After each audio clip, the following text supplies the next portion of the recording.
Hey, everybody. I hope this is working. This is my very first live stream, and it's going to be in honor of Asexuality Awareness Week. So, I honestly don't really know what I'm doing with this format. I figured I'd try it out with some of you friendly folks. And I guess I should also just say, as a word of warning here, um, if you put some text in the chat, I believe it should be available to people who watch this video later. And with that, I'd like to say hi to everybody in the chat there. I'll be keeping my eye on y'all. Hi. Hi, everybody. I see a bunch of comments popping up. And I see some special people. Hi, y'all. So I'm going to keep one eye on the chat, hopefully not go too dizzy trying to do that.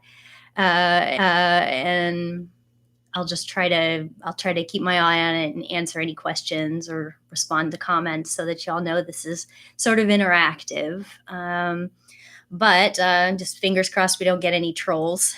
I don't think we're gonna get any trolls.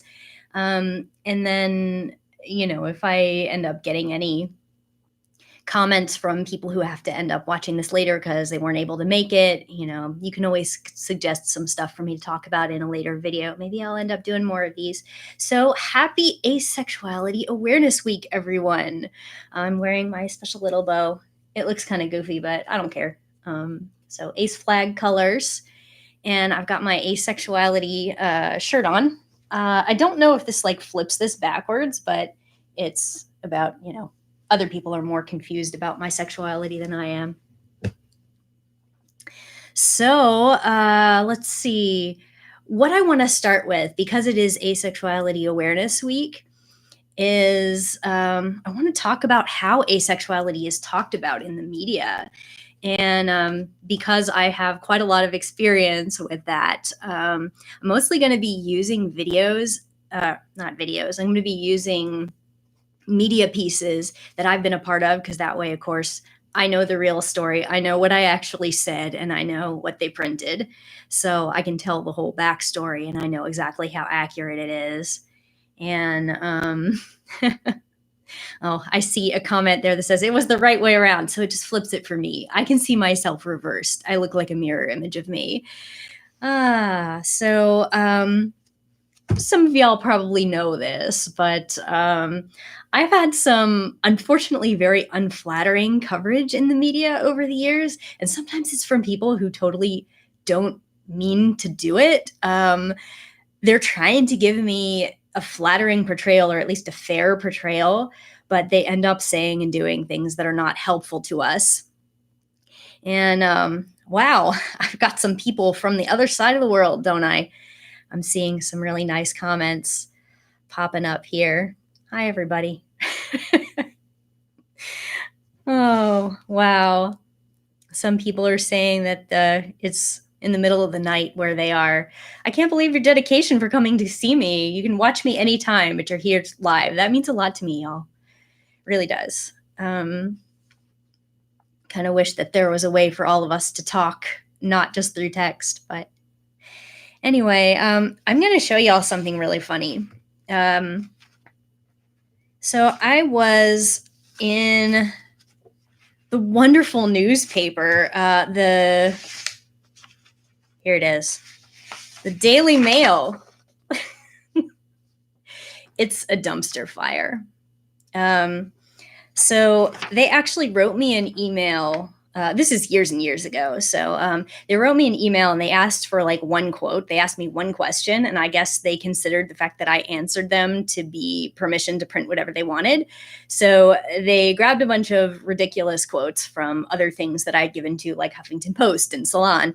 And they decided to print this with this bikini, or not bikini, a bathing suit picture of me that I did not authorize, I guess, to get clicks. Here she is, 8 years ago, 8 years before the thing, that they went through my website to find this picture of me in a bathing suit so that they could get clicks. That's ridiculous.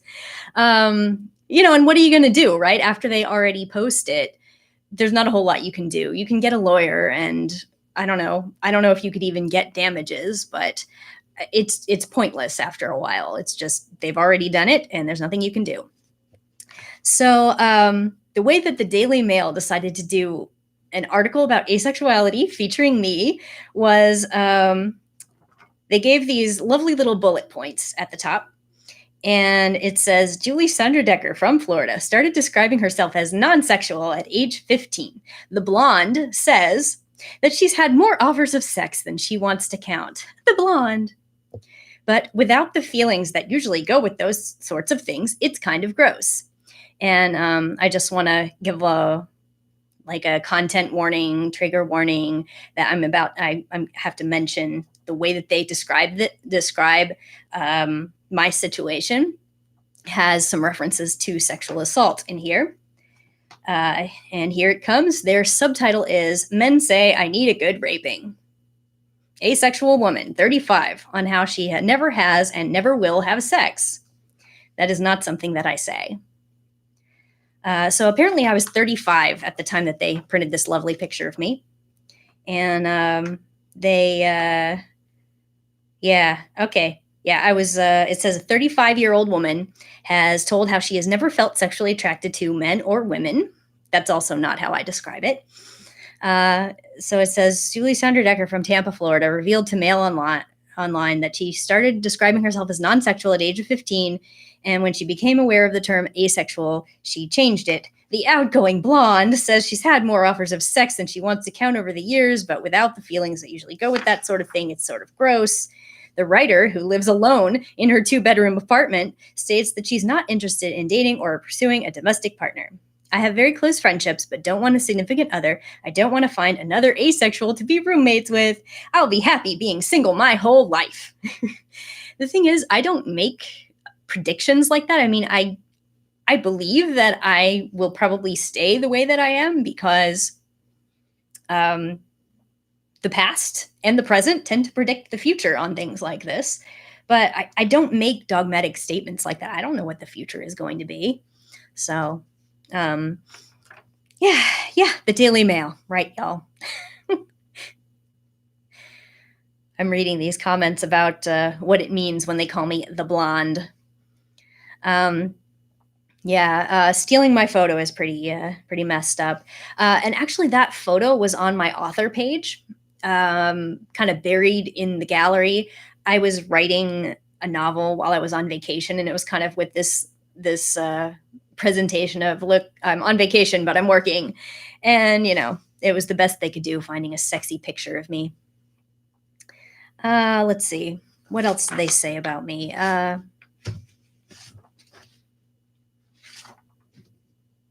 Is that the end of that one? That might have been it. There were so many copycat articles from this one, and I believe this is the one that caused me to get a bunch of marriage proposals from Nigeria. I'm not sure what the deal is with that. Let's see. Now here's an interesting one. In the Daily Beast, they have an article called "No Sex, No Problem." They kind of did a good job covering some aspects of this, but there were a couple of aspects of it that really rubbed me the wrong way. They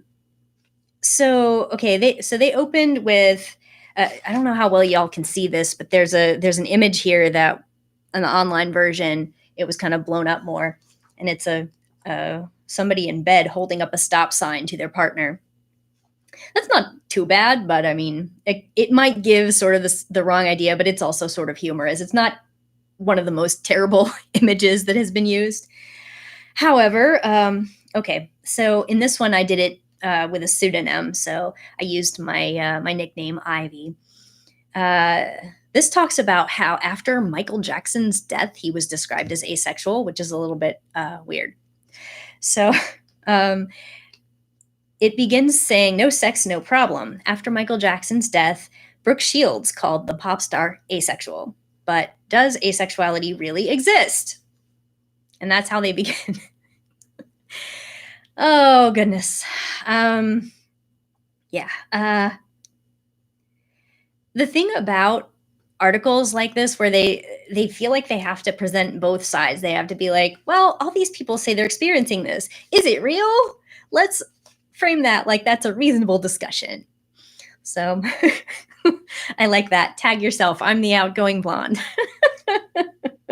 Very nice. Let's see. So this is talking about some awful stuff that happened when I was a teenager. When Ivy was 15, her boyfriend addressed her Valentine, "Dear Miss No Hormones." I have a scan of that Valentine because it's funny. Okay, Ivy didn't want to kiss, make out, or sleep with her boyfriend, and her boyfriend couldn't understand why. Neither could she. To be fair, like a lot of people felt that way about him. Ooh, burn. Around the same time, people were noticing they liked boys or liked girls or liked both. I realized I didn't like either. Now at 31, she still doesn't want to sleep with anyone. This was 10 years ago. Oh my gosh. Now, here's one of the things that I don't like about the way they presented me here. I think they were trying to be flattering, but they said, Ivy, svelte and fair-skinned with waist-length blonde hair, is part of the approximately 1% of the population that, according to a 2004 study, identifies as asexual. I think some people just assume that eventually I'll get through this phase, Ivy says. I'll find the right guy. Problem is, even if I live to be 115, they'll say, oh, well, she never found the one. And the way that they presented that, like, there's no photo of me, so I guess they're just trying to give a visual image, but that could also be read as like they're trying to say she's attractive.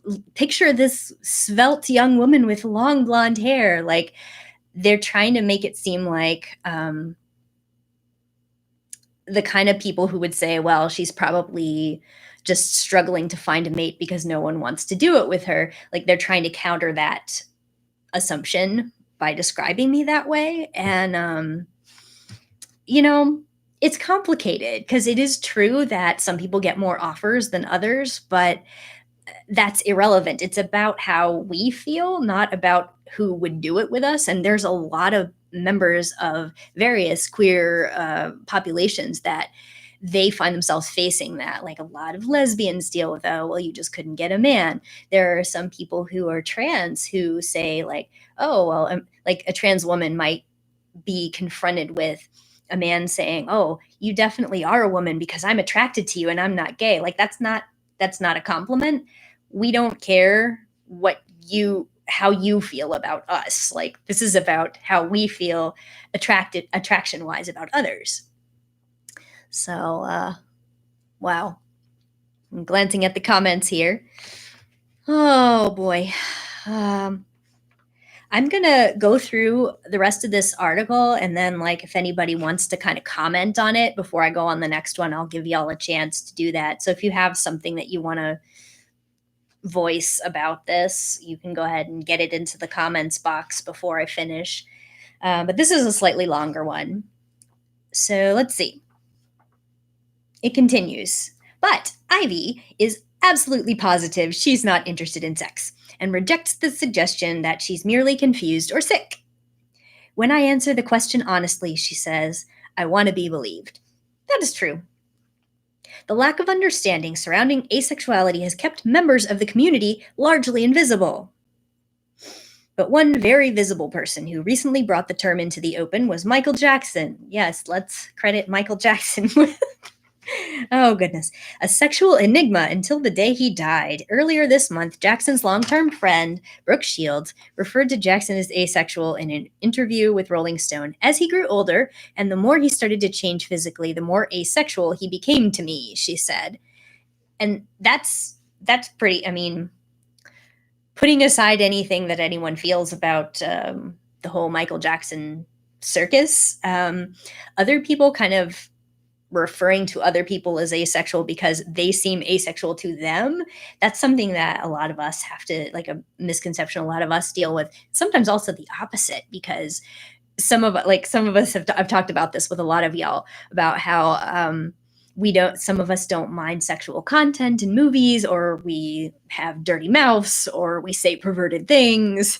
And then people are like, how can you possibly be asexual if you talk like that, or if you aren't bothered by this, or if you've had sex, how can you possibly be an asexual person, I don't believe you. So it's like other people's perceptions of us seem to be holding as much weight as what we ourselves say about our sexuality. So that's a problem in media. Let's see. So Jackson, however, seems to illustrate a state of arrested development more than true asexuality, a character trait that mental health professionals are currently debating the abnormality of. The term asexual describes a person who does not experience sexual attraction. They're not necessarily celibate. Oh, good, they went there. Oh, they went here. They may have sex to pass or please a partner.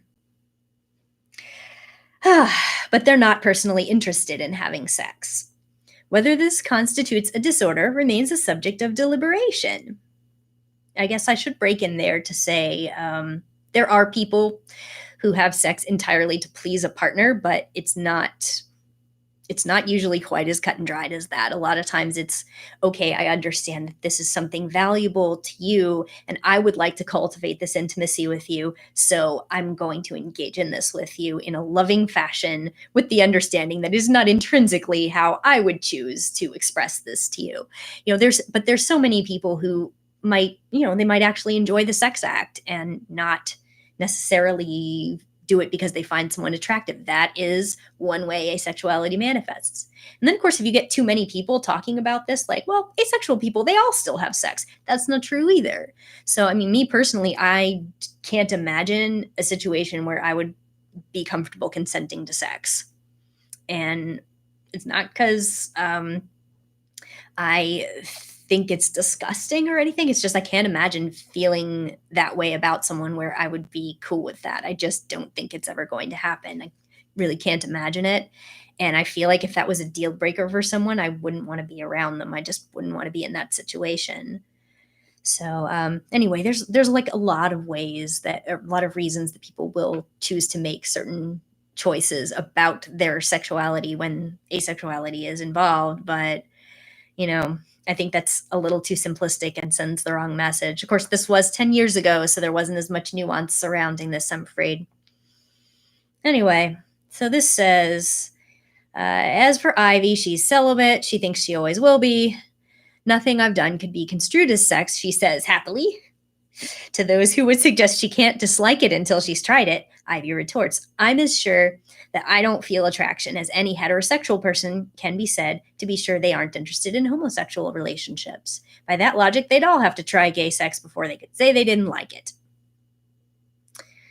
For most people, such a mindset is nearly impossible to. Sure, that surrounds us as any indication a desire for sex motivates us more than any other single impetus. Sex inspires great works of art, sells soda and cars, and drives people to upend their entire lives, risking their marriages and careers. It brings out the best and the worst in us. Well, I'm going to pause here and take a look at what some folks are saying. Yes, gonna have to scroll back here. Let's see. A Can It Be Real presenter. Yeah, we've all seen them. Asexual. Is it a food? Someone says, read more to find out. I like that. Yes. So let's see. Some discussion of how this interacts with being deaf, and let's see. Yeah, that's really interesting stuff too. Yeah, there's some conversation about in the comments about how our bodies don't determine or undermine our asexuality. Thank you for that. Very true. I had a really kind of upsetting conversation with someone on Tumblr once where they said as a disabled person, they didn't want to identify as asexual because they were afraid that they would contribute to like this overall desexualization of the disability community. And that was really heartbreaking to see that they felt like they had to pick one, like they had to pick a camp to be loyal to. And there's the like, we're aces, but we're not disabled camp. And then there's the we're disabled, but we're not asexual camp. And it's like, well, neither one of those things is bad to be. And neither one of those things is exclusive to the other. So I don't know. It's really frustrating to see some people feel like they have to pick one, or else they're invalidating the other one just by existing. Oh, we need so much more education and so much more participation and so much more focus on safe spaces for all of those intersections.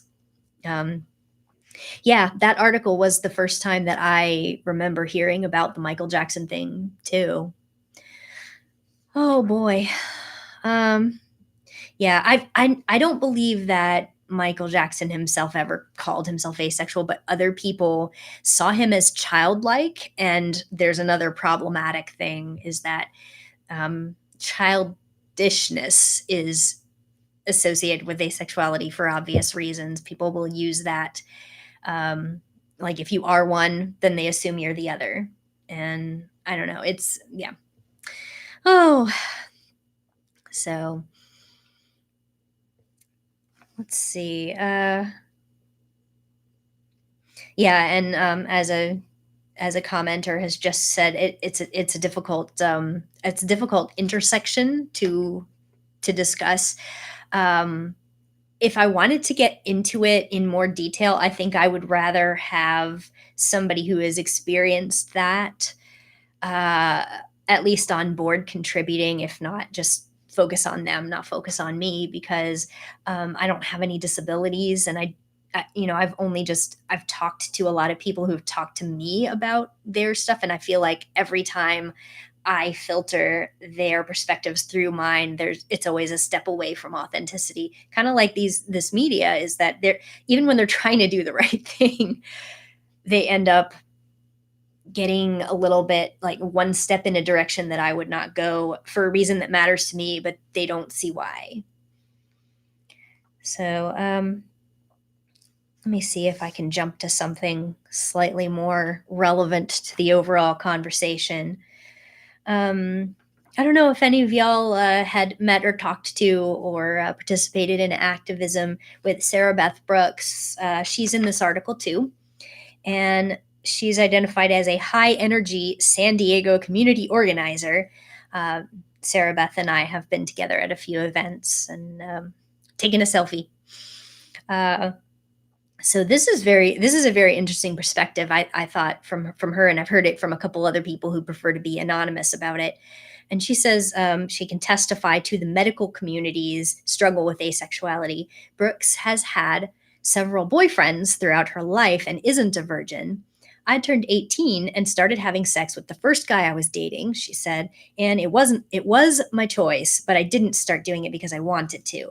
At 21, Sarah Beth was engaged to a different man and still not interested in sex. She underwent hormone treatments with progesterone and testosterone and participated in talk therapy. It wasn't until she learned about asexuality that things made sense.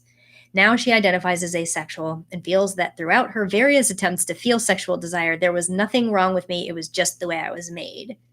And when I was talking to her in person about this, she said, I was trying real hard to like sex, y'all. Like, I was trying really hard. I wanted this piece to be solved so that I could have a nice marriage. But it just wasn't to be. And this really, this is like a textbook answer to people who say you need to get your hormones checked, or you need to see a therapist, because even when people like actively want to change, most of the time it's not going to work. You might find a compromise that you can be happy with, but it's just as valid to say, you know what, this is part of how I see the world. This is part of how I'm going to find my fulfillment, is somebody who accepts that this is part of who I am. Let's see. So, got another person in the conversation here saying a doctor offered to cure their asexuality. So, yeah, I had an interaction like that once too, with a doctor, a male doctor, who they ask relevant questions sometimes about, are you on birth control, blah blah. And one of them asked me what birth control was I on. I said I don't use it. And they said, okay, So are you not sexually active? I said, no, I'm not. And then he said, okay. And then he paused for a second. And he goes, it counts if you're also talking about being sexually active with a woman. That also counts. Like he's trying to figure out, is she gay? What's going on? And I said, no, I'm not sexually active with anyone. And he asked me if I would like to have a referral to a psychologist. So that was a little bit, it was offered in what he thought was a nurturing atmosphere, I guess.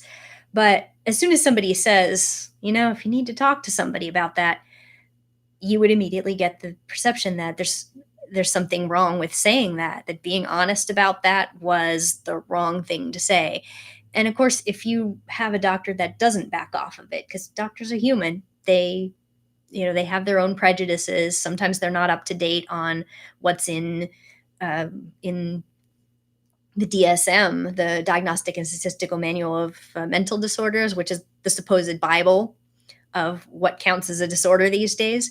A lot of them have their own ideas about what is in there and what should be in there. They'll just assume that it's a disorder, and they'll offer to treat you and not realize that harm that can be done by doing that. So, oh,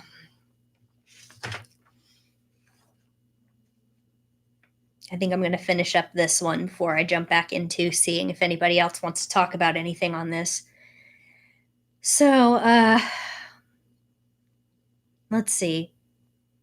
It seems asexuality would be a natural add-on to the ever-growing LGBT acronym, but Carrie Davis, the director of adult services at the Lesbian, Gay, Bisexual, and Transgender Community Center in New York, expresses some uncertainty about asexuality as an orientation.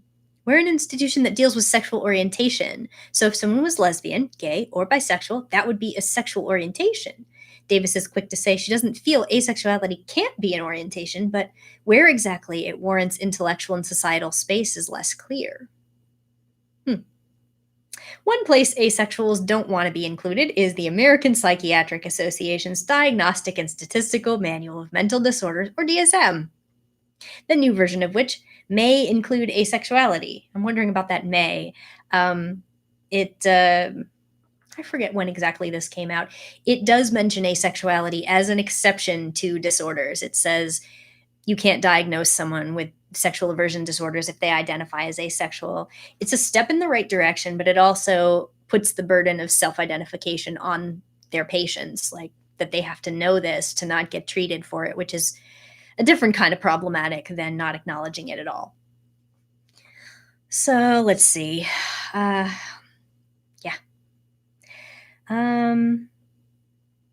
Talking about romantic orientations. There's plenty in between. Even within the world of asexuals, there are some, like David J., who identify as romantic, and others, like Ivy, are aromantic. According to Ivy, aromantic means I'm not interested in a sexual relationship with anyone, but I'm also not interested in a romantic relationship with anyone, which I would more clearly say that's about whether you experience sexual or romantic attraction, but some people go more toward like the behavior or the relationship. So Sarah Beth says that she is a bisensual asexual. I like that. She explains, I basically like some things, but not other things. I like kissing. I like cuddling. I like hand holding. I like curling up in bed next to my girlfriend. Some asexuals are interested in romance, in long-term relationships, and even physical affection, just not sex. Still also not true. For a young asexual, the lack of clarity surrounding the word can be intimidating. David J. seems invigorated by it. For asexual people, there are no rules. It's a blank slate. No one's telling us how to do it right. No one's telling us how to do it wrong. No one's even telling us it's possible. The vagueness leaves asexuals to make their own rules. A whole vocabulary of terms like aromantic and biromantic have evolved for asexuals to communicate relationship status. It's not really what that means. Social networking sites like asexualpals.com, I wonder if that's still a thing. I don't think it is, have been born out of the need for asexuals to feel less alone. Still, the notion of coming out as an asexual, campaigning for changes in the DSM, and identifying with a group is hard work. That is true. It would be far easier to let the world assume what it may. Ivy says that sometimes family or friends assume because she's 31, single, and not looking, she must be gay or just hasn't found the right person. Why bother to explain it all? It's truth. It's honest, is her explanation. I want to be honest. And that is also true. Oh, goodness. Thanks for those shout outs there. I really appreciate hearing from some of the folks that feel like my videos helped them figure out like who they are or give them good arguments for, the pushback that they get in their lives. It's really hard to deal with. Every time you speak, it's hard to deal with how many comments are out there trying to tell you that there's something wrong with you. The same things over and over again. So honestly, I don't think I would have started talking about it if I hadn't gotten early emails in the 90s from people who were responding to just this personal essay I wrote about, like, I hate it when people say this. And there were so many people who had fared so much worse than me that I just wanted them all to have a way to know somebody heard them and somebody was feeling the same way and it was okay.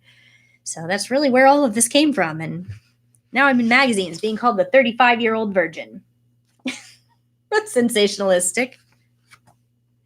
41 now. Someone is asking, have I kissed men? Yes, I have kissed men and I have kissed women. Different samples of both. Also, I don't believe any of the people that I kissed turned out to be non-binary. Incidentally, if I had to pick, kissing ladies is nicer, but that's also just it felt safer. I don't know. Maybe it was just the people that I kissed. So let's see. What else can we talk about here before I show you another funny magazine and laugh?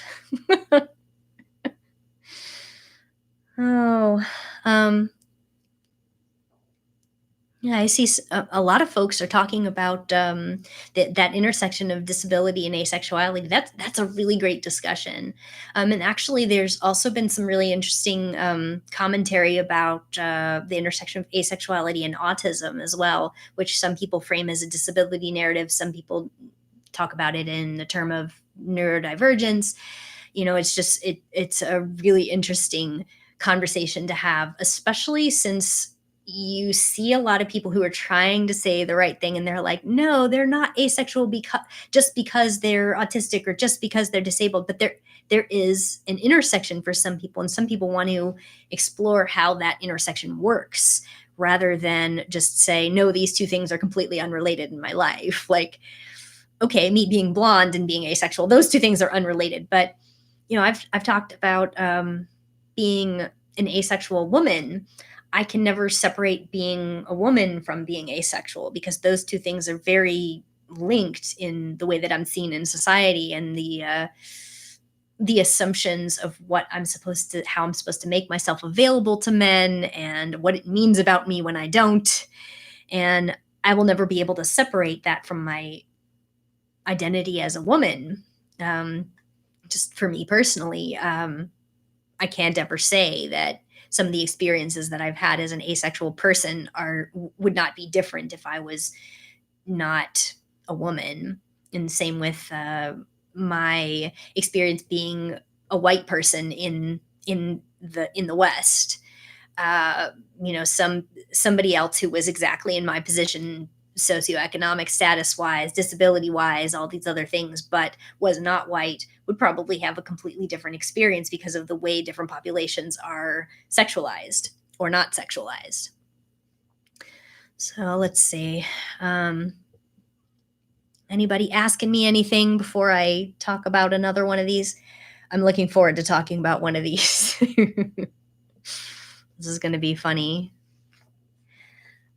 Oh, that's great. One person says, I'm 54 and never liked dating anyone. I really like hearing that because one of the things you get as an older asexual person, you still get people saying like, one day you'll change, you'll grow up, honey, you'll find someone, don't worry. And then like there are no kind words for people who are our age who never got married or never had a partner.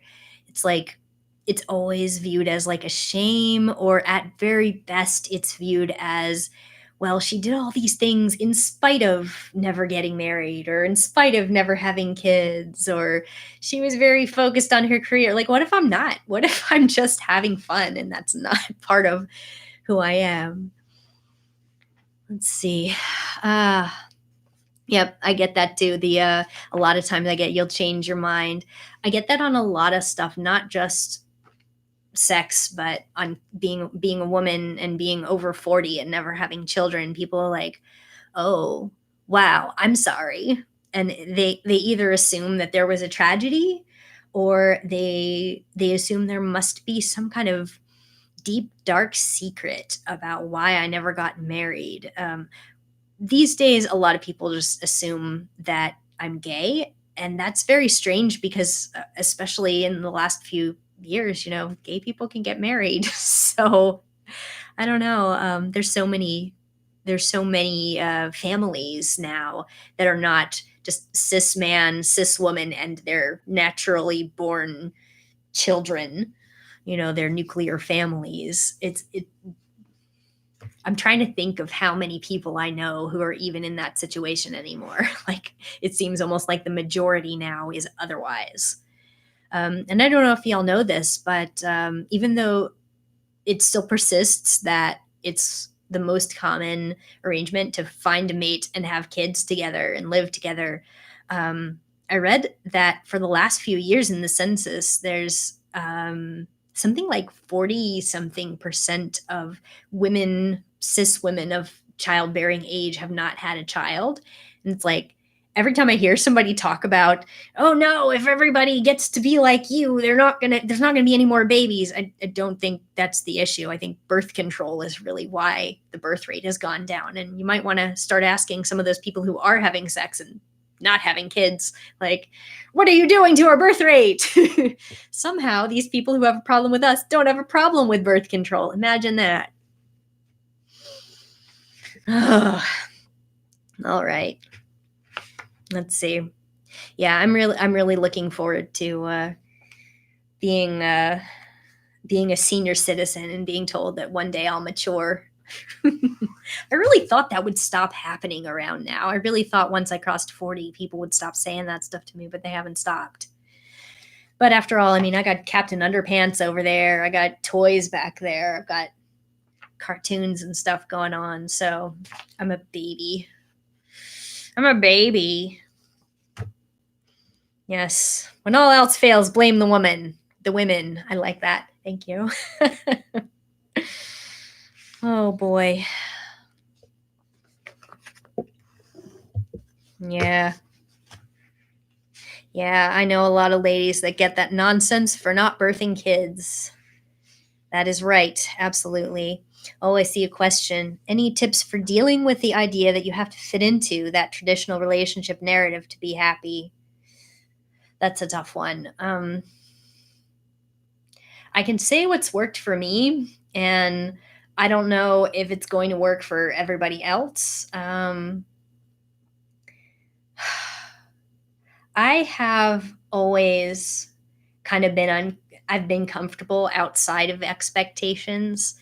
And sometimes you just have to start with something that's maybe a little bit less well known or accepted. Like, you like something that's not typical for your gender, or you like something that's not very popular or something. And kind of work on reactions to that, kind of get comfortable with, hey, the other person who has a problem with this, it's ridiculous for them to be preoccupied with my life when this is something that's not affecting them at all. It's affecting me.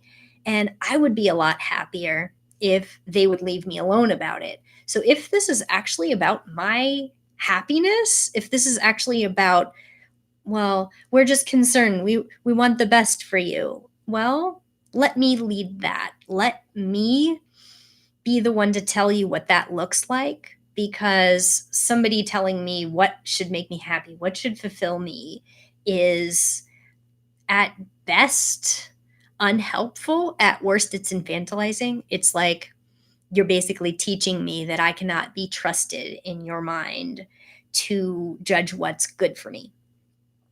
And if you ever want to support somebody in your life, there's always an element of choice. There's always an element of giving them enough space to feel that they're in control of their lives. And when you feel like you're not in control of your life, no matter what that is, even if it's, people who have fame and fortune, a lot of them still feel trapped. It's about options. It's about being allowed to choose. And when it's just about people, when it's about individuals in your life who are pressuring you to change and to accept that there's only one path to happiness, sometimes you can reason with them. Sometimes you can get to a point where they will understand that they need to back off, or else you're going to get more and more upset and you're going to trust them less. It's harder to address that when the cultural message is everywhere. It's in your media, it's in every interaction that you have with even the way a forum is. Like when I moved into this house to rent this house, I specified in my rental agreement, even though it's a 3-bedroom house and it's a pretty large house, I'm specifying it's only one person, because I didn't want them to think that I was hiding another adult, that I was trying to get away from. I was trying to not have to pay the background search fees, whatever those are. I specified I'm one adult, and yes, I'm one person, no children, who wants to move into this house. They still asked me 2 more times for the other adults' names, for my kids' names, and for my pets. And, they're not trying to be mean. They're just assuming that nobody would be living alone. Nobody would want that. Nobody would be wanting this much space, I guess, specifically for this interaction. Um, and even though nobody is like out and out harming me by doing that, it when you encounter it again and again and again, you are getting this cultural message that everyone around you expects you to perceive yourself as an unpartnered person, as temporary, and also as it's distressful. And it's not for me. It does take a while sometimes to really own that, but if you give yourself permission to do it, sometimes you can slowly but surely uh, get used to barking back at those assumptions. Sometimes you can do it in a real nice way. Sometimes it deserves a less nice way, depending on how it's served to you. But just knowing that you deserve to choose it's kind of a game changer for a lot of us. And even if it turns out that we don't know everything and we do change someday, we deserve the chance to be right about ourselves, and we're the most likely person to be right about ourselves. So what else we got?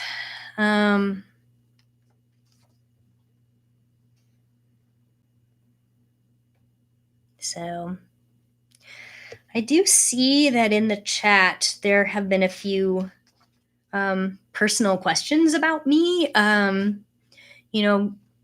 may or may not want to answer some of those things. Like, we can play around. We can answer some questions, even if they're not all that relevant. But a lot of the really specific, like, everyday questions, they're on my website if you want to look me up. I have a pretty extensive questionnaire about my living situation and everything else.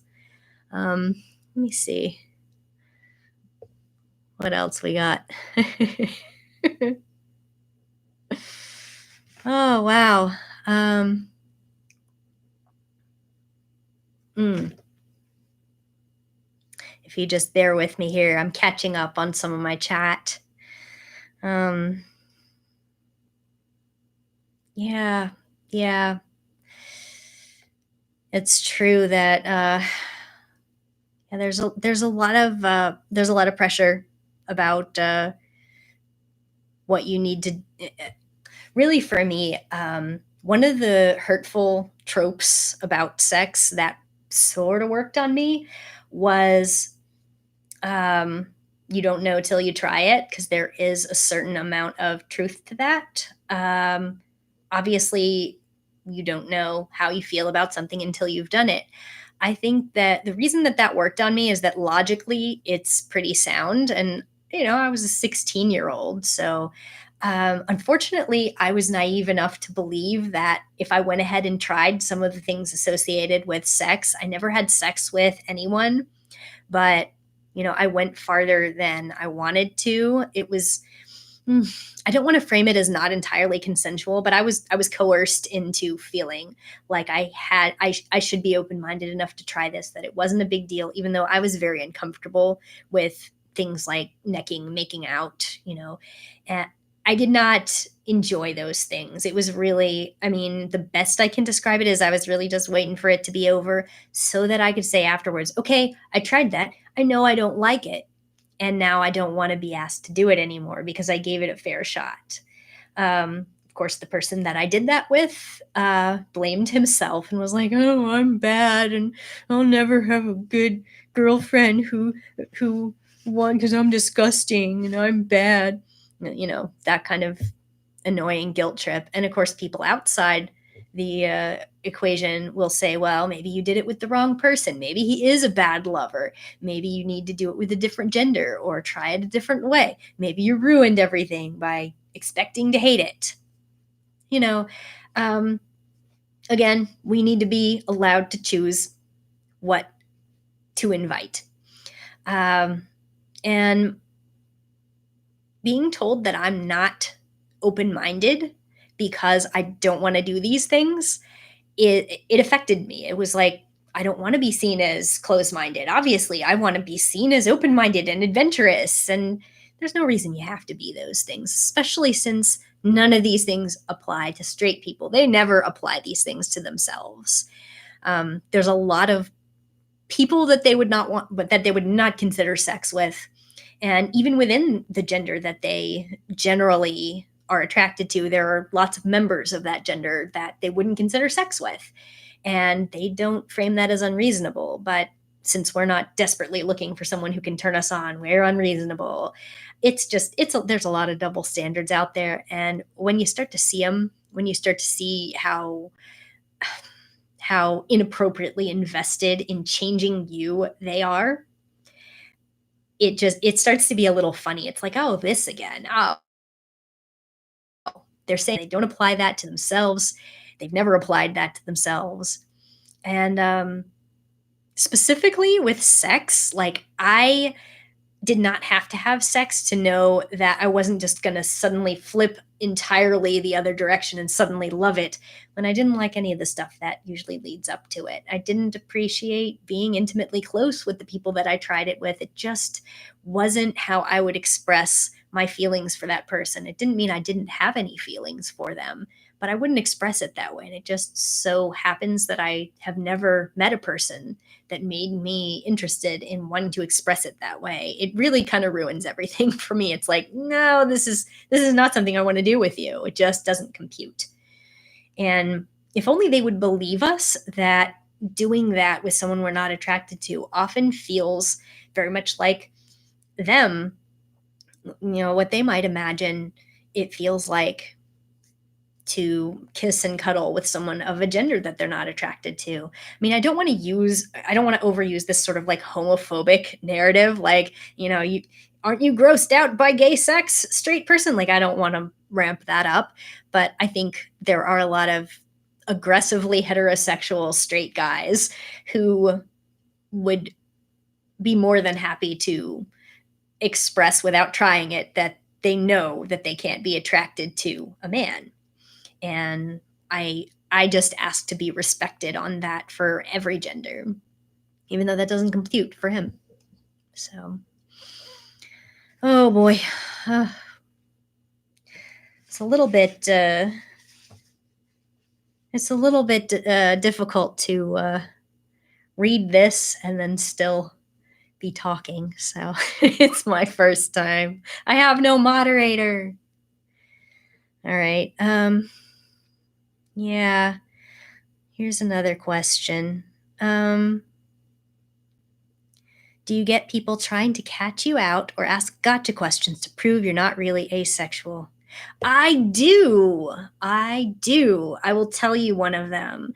I was once asked, okay, if you had to have sex to stop the world from ending and you had to choose a friend to have sex with, would that friend be a man or a woman? And I thought about it for a second. I'm like, I guess a woman.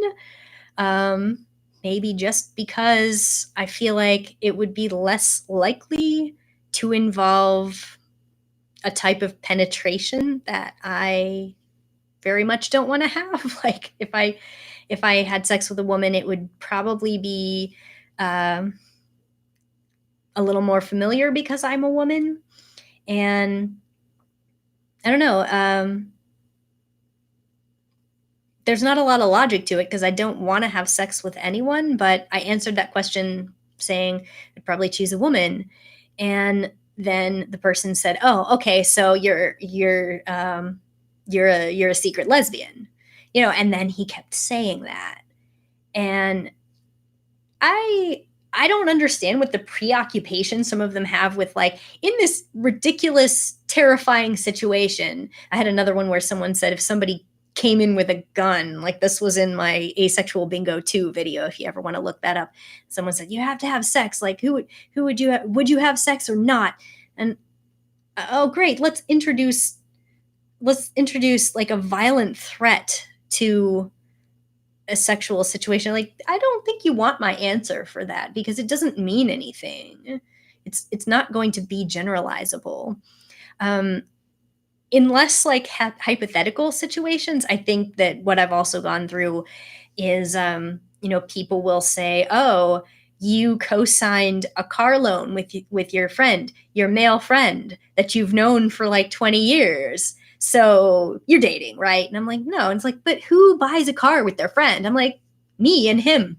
It doesn't mean anything. Just because maybe you wouldn't trust someone like that, or maybe you don't have a friend who is like that, it doesn't mean that I don't. A lot of my relationships are fundamentally different from the types of friendships that some of these other folks let themselves have. Some of them don't feel that those friendships are allowed while also having their main romantic relationship. And so they think it can't happen for me either, but here I am doing it. And they're like, "No, no, no, you wouldn't do X if Y." And I'm like, "I would in fact do X. Watch me do X." So yeah, I absolutely do relate to that. It does happen. I don't know if that was exactly what you were going for, but absolutely. Oh goodness. What else? Hmm.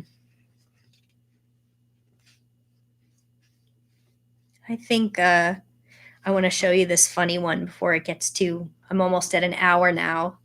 So I want to show you this funny one where it says, "I'm a 35-year-old virgin." This one came about in a really messed up way. Um, I got a call from a journalist in the UK who wanted to interview me, and she was expressing uh, a lot of pearl clutching over how terrible the Daily Mail treated me. And oh, that was just so sensationalistic. And here in the UK, we have rules about giving you a read back before we release anything. Oh, that's just so bad what they did to you. So, I talked to her a little bit about what she wanted to talk about. I gave her some pictures to use. She discussed permissions with me about whether she could release names of my family, which they said no. So at least that was respected. But then she lied to me and she said that she hadn't sold the article yet. And she kept saying she hadn't sold the article yet until some random woman in the UK wrote to me thanking me for the article that I kept being told had not been published. And I don't know if the journalist thought that I would just never find out because it was published in a British women's magazine that we don't get over here. But I expressed surprise and I said, okay, so can I see scans of this? So I only have like a blurry scan of it. I never got a good copy of it, but it was in the magazine, the magazine Best, I think. And it was written as if I had written the words. It was written in first person as if I had said everything in the article. And it was all like, a lot of it was British slang, like, I never fancied anyone. And I'm like, oh my goodness, this is just blatant. So that was one of the weirder things that has ever happened to me. So I did try to sort of confront this journalist and I asked her, I was like, well, this happened. What is the explanation? I mean, it was the pictures I had given her. It was some of the quotes I had given her. It was clearly her article. Her name wasn't on it. It was somebody else's. I was like, I just want to know, did you write this? Did you sell the idea and someone else wrote this? What happened? She wouldn't tell me. She mysteriously was in South America, just had a baby, and had laryngitis, so she couldn't talk to me.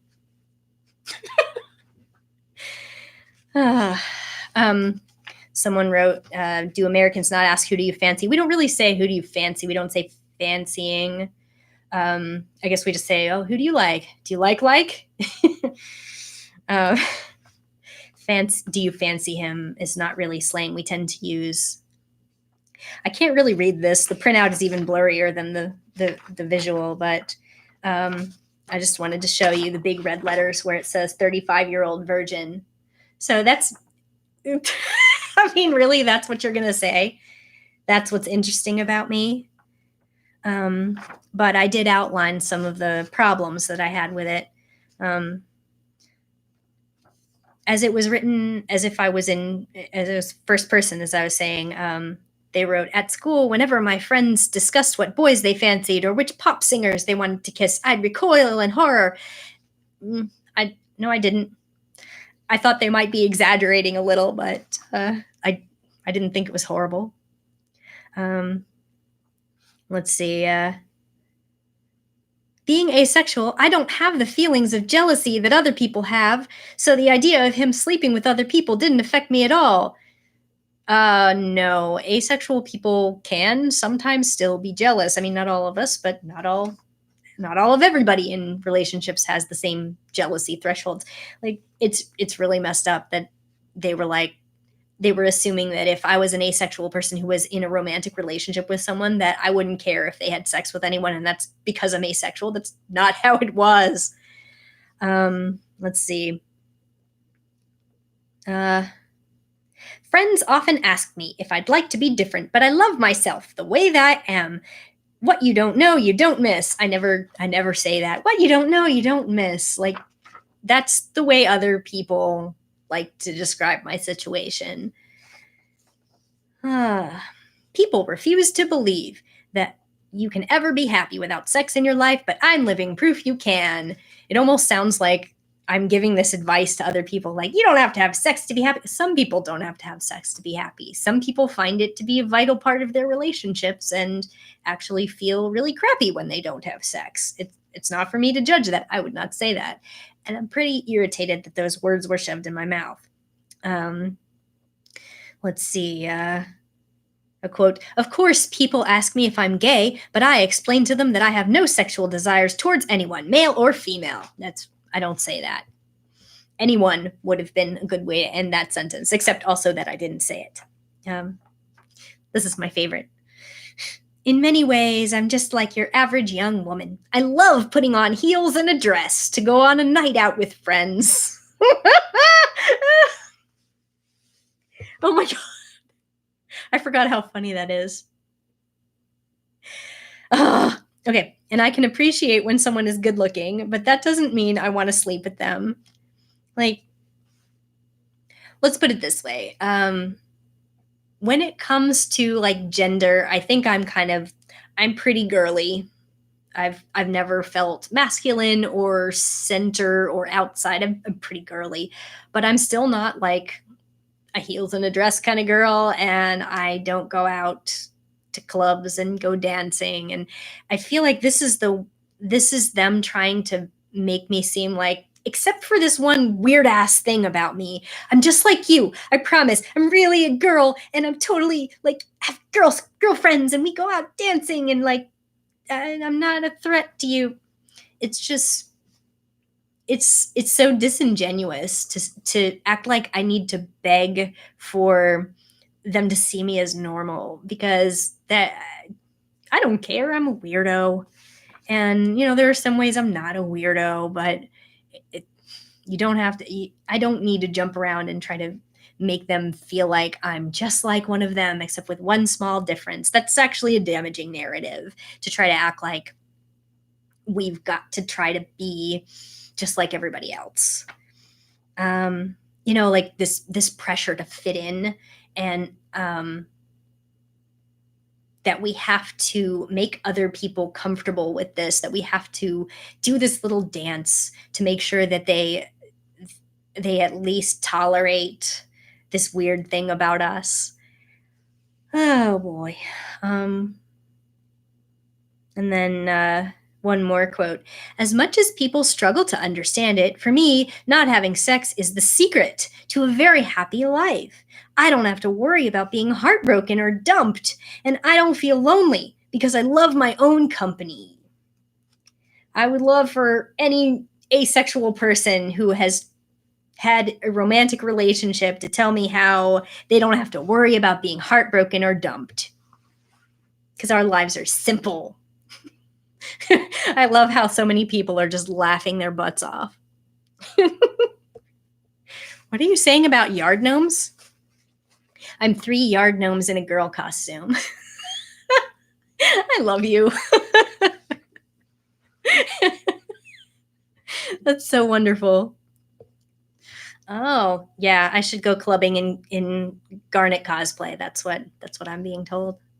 I mean, I gotta say, that bodysuit that I wore, I could rock it. I felt real good in it. It was comfortable. Oh, all right. Hmm. Yeah. See, especially with a lot of us who do desire romantic relationships, but we don't desire sexual relationships, or we at least just want people to be accepting of this aspect of us in relationships, regardless of whether we can compromise on the sex thing. Um, it's almost like they believe we've opted out of everything. And as an aromantic person who also is non-partner desiring and does not date, I would still say that a lot of my relationships are pretty complicated.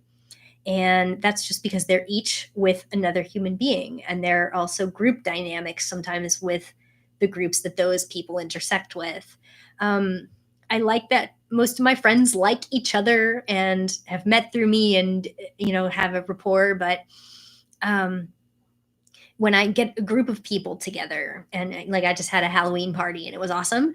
And there were some people in the room who had never met each other. I brought a new friend this year who had met none of my friends. Um, I like to think that liking me is a common thread, that, maybe there'll be similar kinds of people. There were a lot of diverse personalities in that room.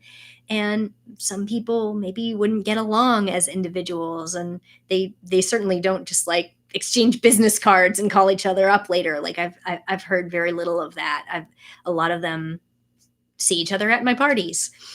Um, anyway, sometimes I struggle to figure out how to keep peace between some of my friends who don't get along, or who have inclinations that upset other friends. Sometimes I have friends who are more sensitive to one thing and less sensitive to other things. I've had situations where some of my friends and family don't know a lot of, maybe I have a lot of queer friends, and some of my friends have had next to no experience in those environments, so they don't understand about um, non-binary pronouns, and they have to be taught in this environment, like how to respect somebody else's pronouns. And those are just typical, like, just they're the kinds of relationships that anybody who has groups of friends will have to deal with. But like, since I don't have any primary partners or anything, I don't deal with the way that people have their life partners, and they work them into every aspect of their life. If they have them as a domestic partner or they have children, there's a lot of stuff that I admittedly do not deal with. I don't think that that means my relationships are therefore less complicated. And you do see a lot of that where people say, oh, you're so lucky. You don't have to deal with blah, blah, blah. What I do have to deal with is, how do you live your life and feel happy when you don't have that? And that's the only path to happiness and fulfillment that is uplifted by, your parents and your friends and your media and your coworkers. They're all like, what's wrong with you? They don't provide examples of alternatives. And that's anything but simple, is trying to live your life like that. Hmm.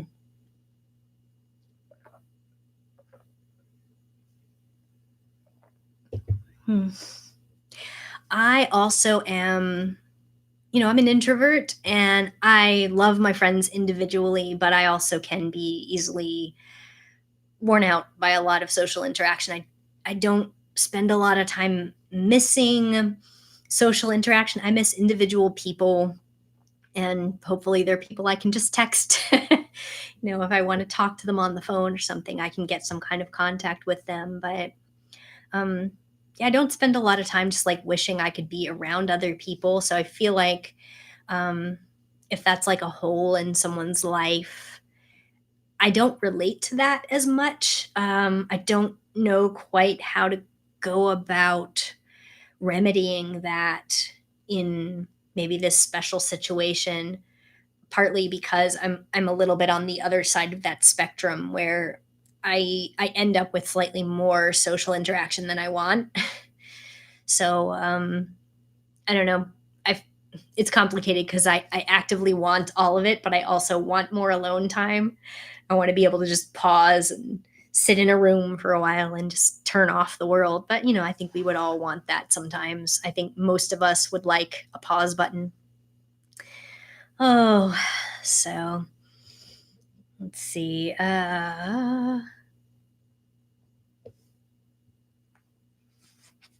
This one is done. Oh, okay. That's part of the one where they stole my bathing suit photo. And that's the Daily Beast one.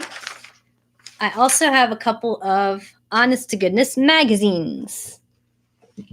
Let's see. I was in Maclean's one time. I think I marked the page like a big nerd. Yes, I did. Good stuff. So there's a picture of me. No sex, please. It's boring. I don't know if it's boring. They actually sent a photographer to my house, and she was really like, I think she had some really cool tattoos, and she was like into some of the stuff in my house, and it was awesome. With these kinds of things, they hire someone local who can take like magazine print grade pictures. So this is cool because this image was taken in my old apartment, and my the book that I wrote is secretly in there somewhere. Over here. Yeah. So I haven't really talked very much about the book stuff, but maybe it'll come up. Okay. So let me see. I seem to recall that this one was pretty good. Um, I think my best media experience was, I mean, honestly, it was when I published my own work in my own words in The Toast, which, if you remember that online magazine, that was amazing. And I believe it's defunct now, but That was because of their wonderfully sensitive moderating abilities in their comments. That was like the only time that I didn't have a dumpster fire in my comments. Like the only time I've ever published anything and not gotten like absolute crap down there. Let's see. Yeah, this is like a half-page article. Okay, so it begins saying on her website, Julie Sandra Decker, a writer and aspiring sci-fi novelist, describes herself as a vegetarian, a natural blonde, a soprano, and a good speller. She also talks about something most authors might not tackle in their author bios, her lack of interest in sex. Decker writes, I'm 36 years old, I'm not interested in dating or marriage, and I have no plans to have a baby. Just as some people are born gay, straight, or bisexual, Decker says she was born without the desire to have sex. I did not say that. I don't like born this way narratives, and this is why. It kind of makes it seem like you were born a certain way and you can't help it, so other people need to be accepting of it because there's nothing you can do about it. It's almost like an apology. I also do not believe that your sexuality is born inside of you necessarily. I believe that for every person, you're born with certain inclinations, yes, and you are also influenced by the society that you live in and the people that you meet and the thoughts that you produce and the media you consume. And what you're influenced by does not make the adult expression of your sexuality less valid, even if maybe you can trace some of your influences to, like we'll jokingly talk about in queer communities, you see people say this sort of thing all the time. Yeah, such and such TV show made me gay. And they're only kind of kidding. Like they are kind of kidding, but they're also saying that was when I realized that I was feeling towards someone of the same sex the way everybody else was saying I was supposed to feel about people of a different sex. So, I don't know. We talk about that sort of thing, and you have to wonder sometimes there are a lot of people who, if they did not see a representation of it, then it wouldn't have occurred to them. Maybe I can be this. A lot of people have this easily identifiable pivot point. Maybe it's media, maybe it's a talking head, maybe it's a word, maybe it's a character in a book. Sometimes it's that very common narrative where people will say, I always knew, I grew up this way, and this is something I've always known about myself. But not everyone's is that easy, not everyone is that sure, and that those people are also valid. So that's why I really don't like people just assuming that I was born that way and it was never complicated and it was never the result of soul searching. I think sexuality it's complicated for everyone. I mean, even if you're a pretty typical straight cisgender person, but I think those of us who are not necessarily have to do more questioning and more search for identity and face more doubt about it, because there are so many assumptions about what we're going to be when we get older, and it's almost always that we're going to be straight and we're going to have a relationship that's very much like everybody in our favorite TV shows. So now there are options. That was a digression. Let's see. Okay.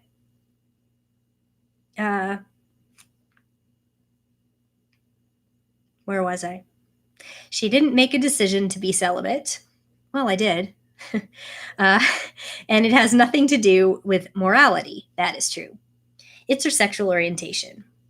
About 1 in every 100 people is asexual, according to a 2004 study she cites by Canadian psychologist Tony Bogart at Brock University. Decker has written a book called The Invisible Orientation, An Introduction to Asexuality, which details the various manifestations of this identity. In plain, straightforward language, she addresses every conceivable topic, including troubleshooting arguments from skeptics, and setting out what asexuality is by eliminating what it isn't.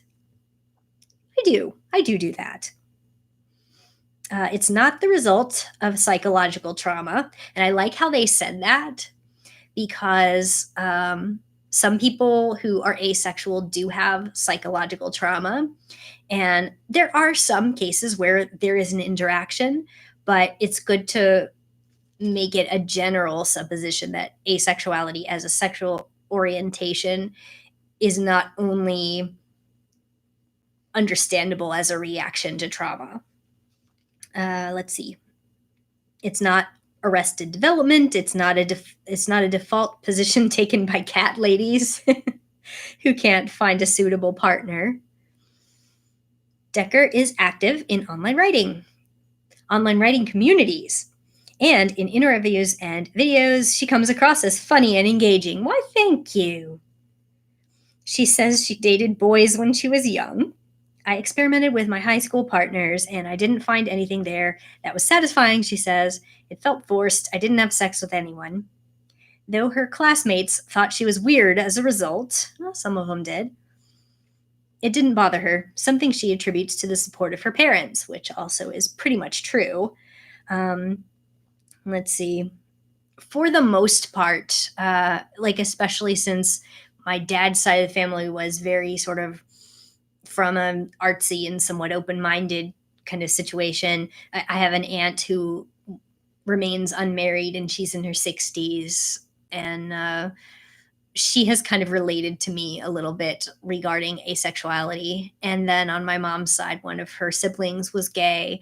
I don't know how much acceptance there was really because they were also a Catholic family, but he was never like excommunicated from the family or anything like that. So it's like um, I was not ever under threat of being thrown out of my house for not being straight. And to be fair, my mom really enjoys having a grandson. My sister has a son. He's 5. He's great. But she has, to her credit, never pressured me to have kids. She's one of those women who was so fulfilled by having kids that it's hard not to read some of her commentary about having children as encouragement to have kids because she was so fulfilled by that. But straight up, she's never said, like, when are you going to have kids? When are you going to get married and have kids? Like some people do have that in their families. And I'm grateful that I didn't have that.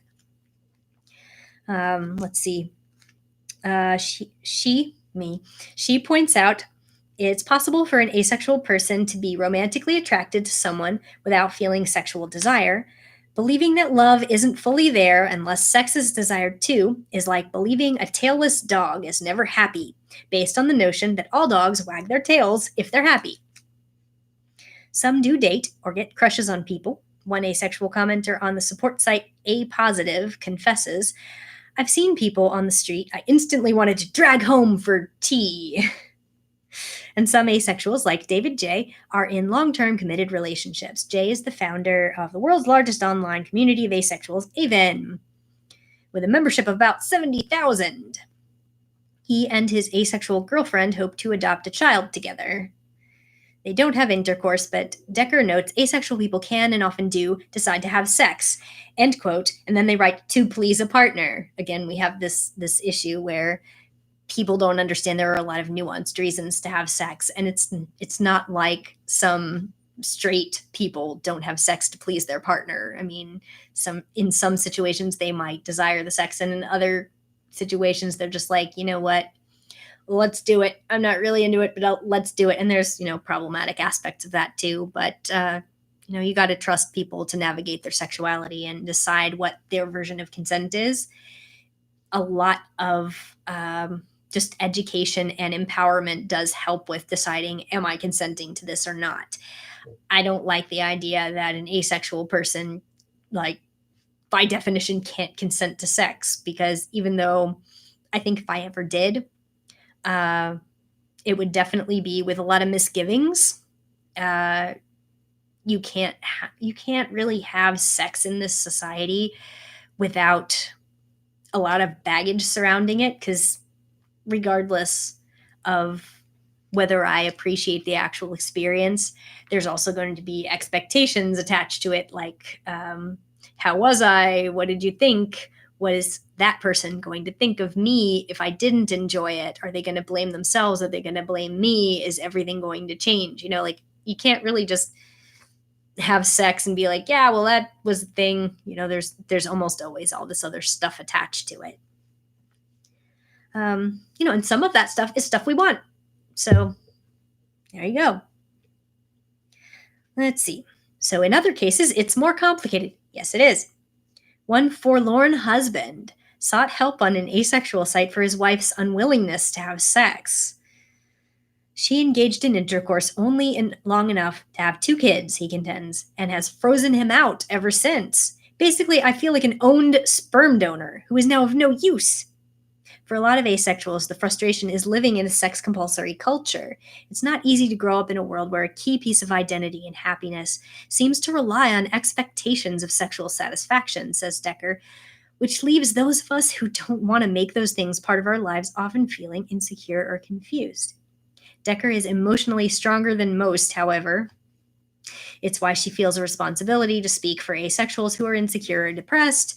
One of her mother's siblings was gay, and one of her father's siblings had a lifestyle that did not include marriage or kids. Alternative lifestyles were modeled in my family as being acceptable and not harmful, not shameful, and now I get to be my sister's kid's weird unmarried aunt, she says cheerfully. It works out. My sisters don't really treat me like I'm weird, though. So that's nice. But I do have 2 younger sisters, and they're both married to men. So that's the end of that one. I think I have one more, but I am going to look at the comments again and see what you guys are saying. Oh, thank you. Someone says that it's nice to hear me talk live. I like it too. I think it's kind of fun. I feel like I'm probably missing a lot of what y'all are talking about, though, so I apologize in advance if I see some people and I don't see others. What else? Oh, okay. There's a lot of conversation about making connections. Someone says cats are great. I wish I wasn't allergic to them. And I think I wasn't always allergic to them, but I've developed an allergy in the last 10 years or so. I start getting watery eyes and start sneezing, and it really sucks because I do like cats. I grew up mostly with dogs. Not a huge dog person. There are dogs that are okay, but dogs do tend to be like, they tend to be more willing to like nose you and lick you and more rambunctious about jumping on you, and I don't like to get clawed. We used to have a really excitable dog when I was growing up. Her name was Puppy, and she barked all the time. She was like super engaged in whatever was going on or whatever was happening in a phantom dog world. But yeah, she was a big old dog. And I have not owned any pets as an adult. I grew up with them because my family had them, but then when I moved out, I never got any pets. So I can't even like call myself a cat lady. It's really sad. I want to be a cat lady.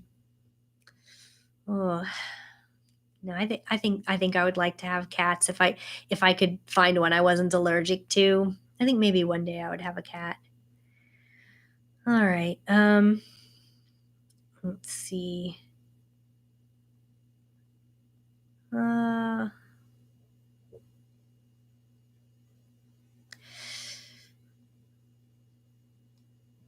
Oh, that's fun. I've never seen this before. One of the comments says, we nicknamed invisible orientation as an asexuality for muggles Bible. That's really funny.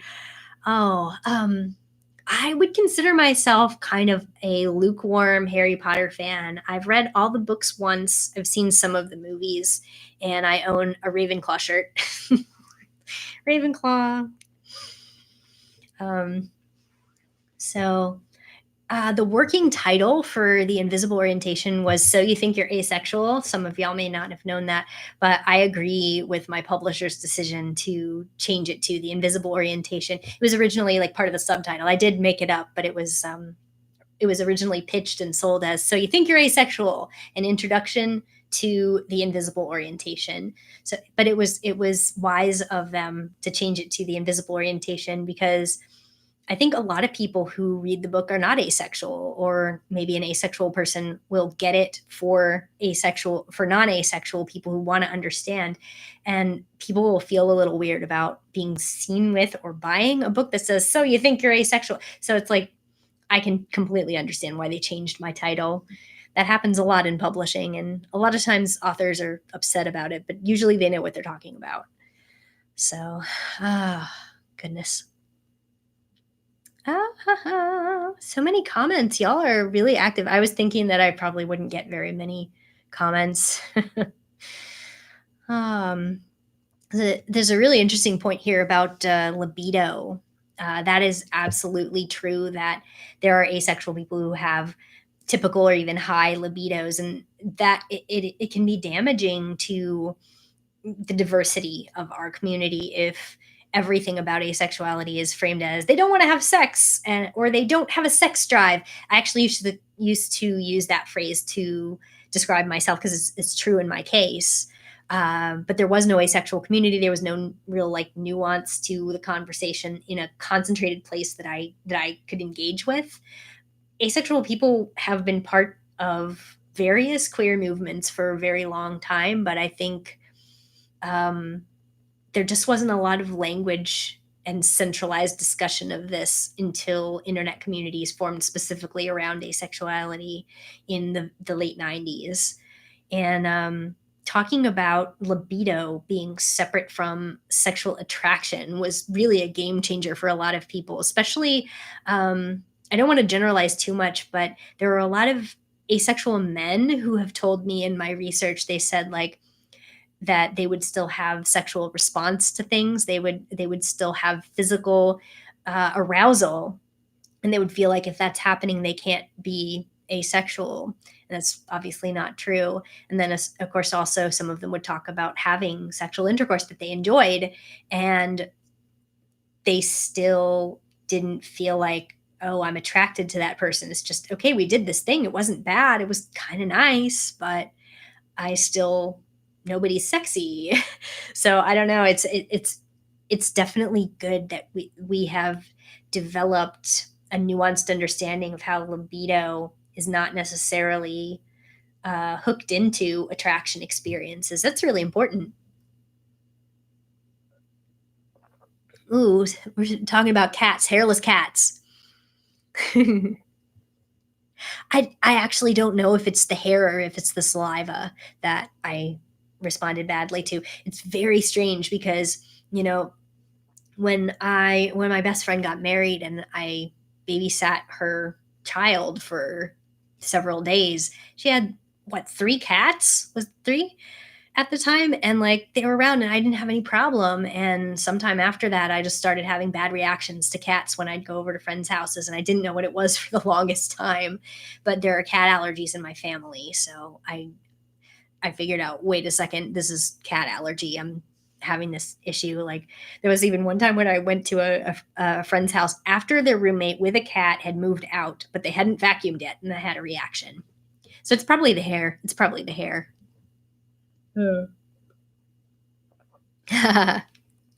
More conversation about Harry Potter. Mm. Yes, Puffs is great. The Hufflepuff oriented play. It's so hilarious. I got to see it. So funny. Oh, thank you so much. Someone says, I love your videos. Thank you. I love y'all. Oh, goodness. Someone asks about horror movies, which I really don't like horror movies, but I'm sure some of y'all do. Ooh, yes. Someone else is describing, and I'm not saying specific people's names, not to avoid giving y'all avoiding giving you all credit, but I don't want to necessarily speak into the video what anyone is saying, and attach it to a name, but just in case you don't want that.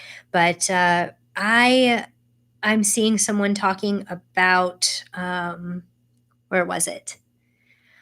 Uh, Libido, and where is it? Hormones.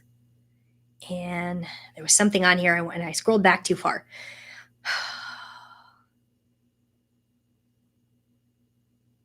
Yes. Working out that you're asexual long before there's a word for it. Yeah, I used non-sexual. There were a lot of people who just made up a word. So many of us had that experience, whereas a lot of other people didn't didn't realize it was a thing until they saw other people talking about it. Or let's talk about this. People who are in the gray area or demisexual, um, they will often have um, a lot in common with asexual people who are like far to this side of the spectrum, and they'll say, I never saw the appeal in just random actors that I'm supposed to be attracted to, and I just don't see how they're hot unless I know them. And I've heard some of those people that, like, they'll say they share that experience with us, and they didn't get a lot of attraction to classmates and stuff, but they can develop that over time, and they're like, well, I guess I'm not asexual because I'm attracted to this person that I'm dating, or my husband, or my wife, or my partner. They'll have some of those experiences, but still have almost an entirely asexual experience in their everyday life. And it's really confusing for them. So a lot of them wouldn't have necessarily invented that word on their own, but then people are talking about it, like, oh, you too? Oh, you too? Well, we finally have a word for that. And that's been really cool to watch people that I know realize that they're demisexual or gray sexual, or sometimes they'll realize after they transition, if they're a trans person, they'll realize that their orientation is slightly different than they thought it was before they transitioned. It's so key to be able to communicate with each other and find out that you might be just weird, and you might be weird, and that's fine, but you might also be in good company. So that's pretty cool. Hmm. I like that some of you guys are talking about interests that you share. Oh, wow. 5 cats now, lady. Girl.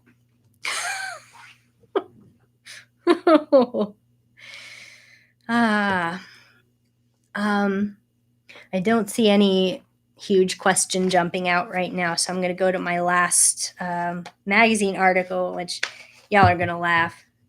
Well, first, look at my bookmark. Okay. This is in Marie Claire. I've been in Marie Claire, I think, twice. Or is it Salon? I can't remember which one of them has run stuff about me twice. And again, I'm doing stuff that I was personally interviewed with or involved in. I haven't actually looked at a lot of the ACE media. I've only seen a couple of articles going around for this ACE Awareness Week this time.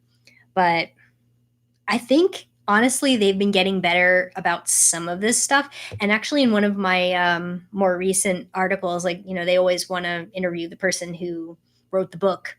And so I get a lot of requests. And one of the things that I asked the last person who requested my input to do is, can you please make an effort to include some people of color? Because asexuality is so white in the media, but when you actually go to like the conventions and stuff, you actually see there's two populations that I saw far more of than you would think is present in the community based on what you see in the media. And one was people with visible disabilities, and two was people of color. There were lots of people of color at the last convention that I went to, the ACE conference in Toronto. And, just I am inadvertently contributing to that every time I agree to be the talking head because I'm a white lady. And, I don't want to get this impression all over the world that asexuality is a white orientation. I mean, there are so many intersections of. I actively asked them, would you be willing to talk to some other people who have different experiences because of being non-binary or being a person of color? And I believe they found somebody who was both of those things last time. I had asked, because I don't want to be like, oh, that person, that I know that person's a Black asexual. I don't want to be volunteering other people. So I asked if I could have a show of hands of people who would be willing to talk to media and are people of color. And I got like a handful of people that I offered that to. Would you be willing to talk to this person? And we actually got a few people in the last article that I was in, one of the last articles, where we actually got that perspective. And I was really happy about it. But anyway, back to one of the things that I did. Check this out. An article on asexuality featuring Barbie and Ken dolls with no genitals. So we have Marie Claire Bulletin, the opposite of sex. I'm not sure what they were going for in that. So it says, neither gay nor straight, men and women in a growing new movement are calling themselves asexual. Legit ? Or naive ? Well, let's unpack that, shall we?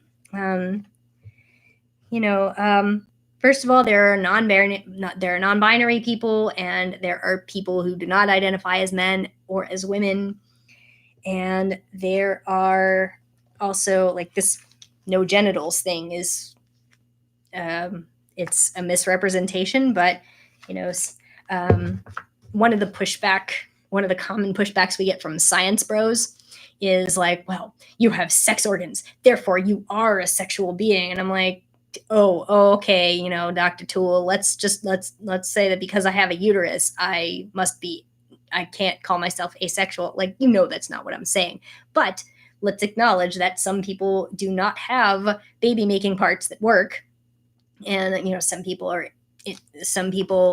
intersex, and some people are infertile. Some people do not have those parts. And, just like a lot of other aspects of, gender and trans issues and all that, you see a lot of people being reduced to their genitals. And, we get that too. What fun.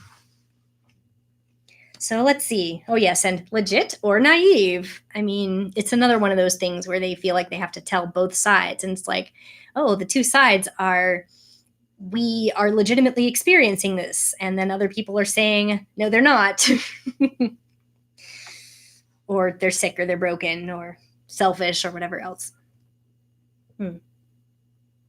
So this begins again with Sarah Beth Brooks. Let's see. So it says Sarah Beth Brooks had a ring on her finger, a wedding dress in her closet, and a problem. I loved my fiance, she said. I just wasn't interested in having sex with him or even kissing him. Not him, not women, not anybody. Brooks had spent 5 years searching for her missing sex drive, undergoing progesterone and testosterone therapy, even though her hormones had tested normal. That's a common story for us, isn't it? I don't know that many asexual people who have actually had hormone treatments, but a lot of us have been encouraged to get your hormones checked. I've actually had my hormones checked. They're normal. But if they weren't, it wouldn't necessarily mean anything about whether this was legit. Anyway, she begged doctors to make her better. She'd had sex, but because I felt I was supposed to, not because I wanted to, said Brooks, 25 at that point. A student in Sacramento, California, I didn't understand what made me different from anyone else. I suffered in shame a long time. One night, a few months before the wedding, Brooks sat at her computer, Googling. I was trying to figure out what to do after the ceremony, typing in phrases like, doesn't like sex. She says, finding the word asexual in her results, she Googled it. That's when everything changed. I stayed up all night crying, reading post after post by people who described the feelings I'd always felt. There was nothing wrong with me. I was asexual. It was a true coming out. Today, Brooks is unattached other than to a group of close friends. She calls herself a biromantic asexual, meaning she develops crushes on men and women of the, oh my God, you're so awesome, I want to spend all my time with you variety, but doesn't have sex. And she's fine with that. And, when they're talking about somebody else, sometimes, I wonder how close they got. She's not alone. Some have dubbed Twilight, where pretty vamp Edward tries mightily to resist Bella for fear of getting carried away and doing her, and there's arrows to go to the next page, doing her harm. Abstinence porn, in which self-denial is hot. But for many people, especially women, abstinence is not about resisting an urge.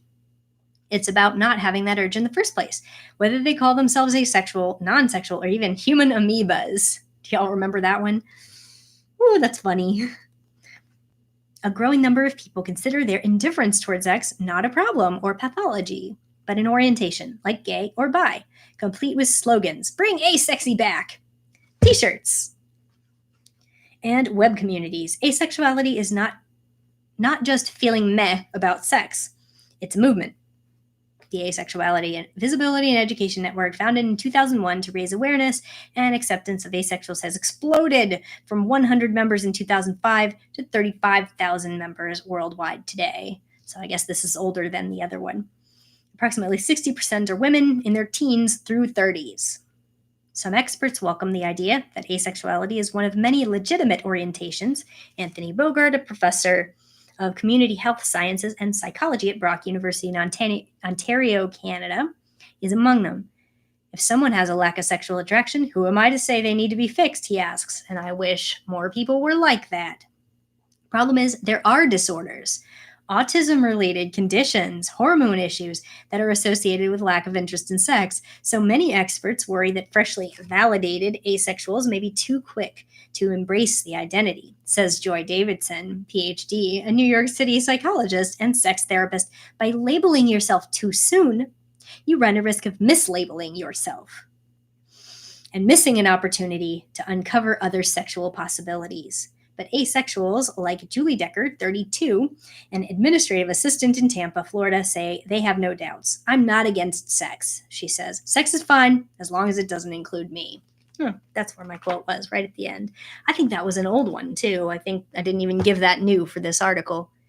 That whole you're labeling yourself early and it's dangerous thing, that really upsets me because not only is it sort of ignorant, but nobody really worries about labeling yourself straight too early. And also, I don't know about y'all, but I've been in asexual communities and larger queer communities for a very long time, and there is a lot of emphasis in the mainstream narratives. There's something on the fringe sometimes that are a little problematic, but in the mainstream, being true to yourself, exploring your inclinations, and being open to exploration, being open to new experiences is encouraged. I can imagine, especially if it was someone like me who was like an early adopter and a lifelong asexual person, like if I one day came out as gay, it would probably be distressing to a lot of people and probably to me. But I like to think that, especially with how compelling it's said to be, like that I could recognize something has changed for me. I need to change the words I use to talk about myself rather than staying true to something that's no longer true. It's just, there are a lot of straight people out there who have never really had to question that they're straight. What they were told to expect ended up fitting with what was true of their adult lives. And a lot of them, I'm not going to generalize and say all, but a lot of them have not been through this questioning aspect. I'm, again, not going to say that their sexual journey could not have been complicated, but there's a certain brand of like figuring out that you're not straight that causes you to have to think about some things that a lot of the rest of the world has never considered.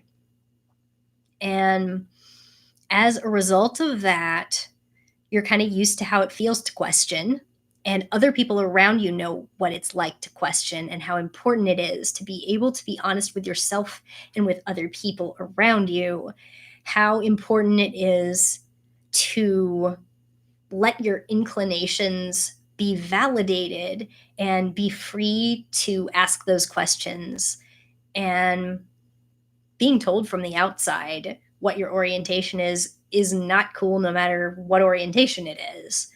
So I like to think that in our communities, we do foster a spirit of growth and orientation exploration. Um, which, if you say if you label yourself too early, then you're you're not going to find out what you really are, or you're going to cut yourself off. I just don't think so. I think they're a lot less worried about what if I really was asexual? What if I really was asexual and you kept saying that to me? You kept saying it's too early for you to decide. At what point is it okay for me to decide? I'm past 40 and I'm still being told that not I'm not to be trusted to say how I feel. I must be wrong about it. There must be somebody out there who can change my mind, and it's just inappropriate to be that worried about somebody else's sex life. That's all I'm going to say about that. Oh, all right. Wow, there's been a lot of comments. Whew. All right. I'm encouraged that I haven't had any. I don't think I've had any trolls, have I? Nobody who came in here to like say gross stuff. I was a little worried about that. That's part of the reason that I didn't announce it too far in advance. I hope it doesn't upset too many people who wanted to be here and are going to be sad that they missed it. But they can see the video. Some people recognize my Animaniacs. Yeah, it's Pinky from Pinky and the Brain. Oh, I still have my plushies over there. Look at these guys. I still love Animaniacs. It's coming back. I'm excited. Pinky and the Brain is great. And they're going to get the same people to do their voices, I heard. That's very exciting. I'm out of articles, so I'll just talk to you guys till it gets too hot in here. I turned off the air, so it takes a lot to get me too hot. Oh boy. Let's see. Someone says that the CNN article had images with lots of varied representation, which is really cool because I think some of y'all who are here tonight have specifically looked at the images that are chosen to accompany asexual articles. You see a lot of people disappointed in bed and broken hearts and things like that. And actually, when I was asked for input on what should be on the cover of my book, there's some within arm's reach over here, sort of. They haven't really changed the cover. So it's, I don't know, it's a little bit bland, but I would prefer that to something misleading. I didn't really have any input for them on what exactly I wanted it to show, but I told them what not to have. And I didn't want anything that implied innocence or purity or sadness or loneliness or singlehood. None of those things are definitive of it, so I didn't want them to be using imagery like that. Definitely no broken hearts, definitely no disappointed people in bed, definitely no circles with a line through it crossing something out. Like, I don't know, it's complicated. I have a lot more feelings about what not to do than I do about what to do. I think actually they have it right in some of the better articles of just showing real asexual people who are willing to be on camera, showing real diverse representations of who we are and what we look like. Let's see. Oh, Someone mentions already owning the 40-year-old virgin on of the film. No need to get it as a gag gift for my 40th. I never thought about that. As getting it as a gag gift. I'm pretty sure nobody I know would do that, but I also already own it, so it wasn't as bad as I thought it was going to be. But actually, I was more upset by the implication that he did kind of have to uh, like sell some of his toys as part of his growing up. I don't know. Maybe I'm reading that wrong, but let's see. What else can we talk about? Ooh, yes, yes, being reduced to genitalia bothers me as well. Oh no, labels are permanent. You may never move outside them. Yes. What are they worried about? Like maybe just because they've never had to change theirs, they think it's permanent. Oh, let's see. If you label yourself too early, how are these sex therapists going to profit off you? Yes. Straight people aren't generally told they haven't yet uncovered that they are bi or pan. Yeah, you're right. They generally aren't. They're trusted to assume it's okay to stop with straight. Like, oh, you found a gender you're attracted to? As long as it's straight, you're good. You don't have to explore further. I do understand from a logical standpoint that not yet looks a lot like no, never. I understand that. And I also understand some people's reservations for, especially very young asexual people, to call themselves that. And there is, I will admit, there is a tendency to want to cling to ideas that you have admitted publicly. It's one of the things people use actually as a psychological technique to try to get people not to do drugs. That's why they make little kids go into these programs where they publicly pledge that they will never do drugs. I mean, it doesn't work. But all those things aside, we we need to be able to foster growth, as I was saying. Like, um, as long as we have a supportive community where we can acknowledge sexual fluidity, you're not going to feel like a failure if you realize that was not the best word to describe yourself, or you changed, or your understanding of yourself changed. I think we're doing a good job with that, in at least in queer and gender expansive and questioning communities, in ace communities. I think we're doing a good job fostering that idea that it's okay to question. It's okay to realize that either you didn't have the whole picture originally, or that something changed for you. I think actually we're doing fine. And that the alarmist tendency to freak out if somebody's labeling themselves something and it's not straight, then that it could end up being harmful. I really think that that's very rare that it becomes harmful. I have heard from a few people who, like, I did get a really disturbing letter, um, maybe a good year ago, from somebody who was talking about how he's an ex asexual, and how actually he was just socially awkward, and that he regrets his participation in the asexual community because it made him think he was asexual, and it turned out he wasn't. But there was a lot of really messed up stuff in there about generalizations about how everyone he talked to was so socially awkward and they all had hangups and blah blah blah. And I'm like, oh, you realized that some of your narrative was not accurate, so you projected that on everyone else. That was really, like, kind of an upsetting email to get, because he was basically saying that because he progressed to a point where he realized that label was not accurate for him, that he suspects that of all asexual people and considers me irresponsible for telling people it's cool, that it's okay to be a lifelong asexual person. I also want to say a word before I forget about labeling. You do see a lot of people, and this is inside, this is outside, this is between communities, about what is the big deal about labels. Like, why do you have to label yourself? In a perfect world, you could just be a person, okay?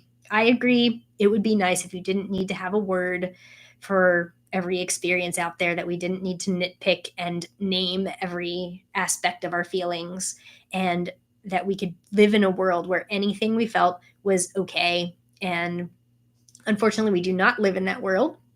And also, we need to have the conversations, because generally, if things exist, then there are words to describe them. And it's important that we have the same validation that everyone else does, to be able to talk about our feelings too. Those paths are not beaten for us in all areas yet. So sometimes we have to do some exploration. Sometimes we have to go into weird places to figure out what to call it.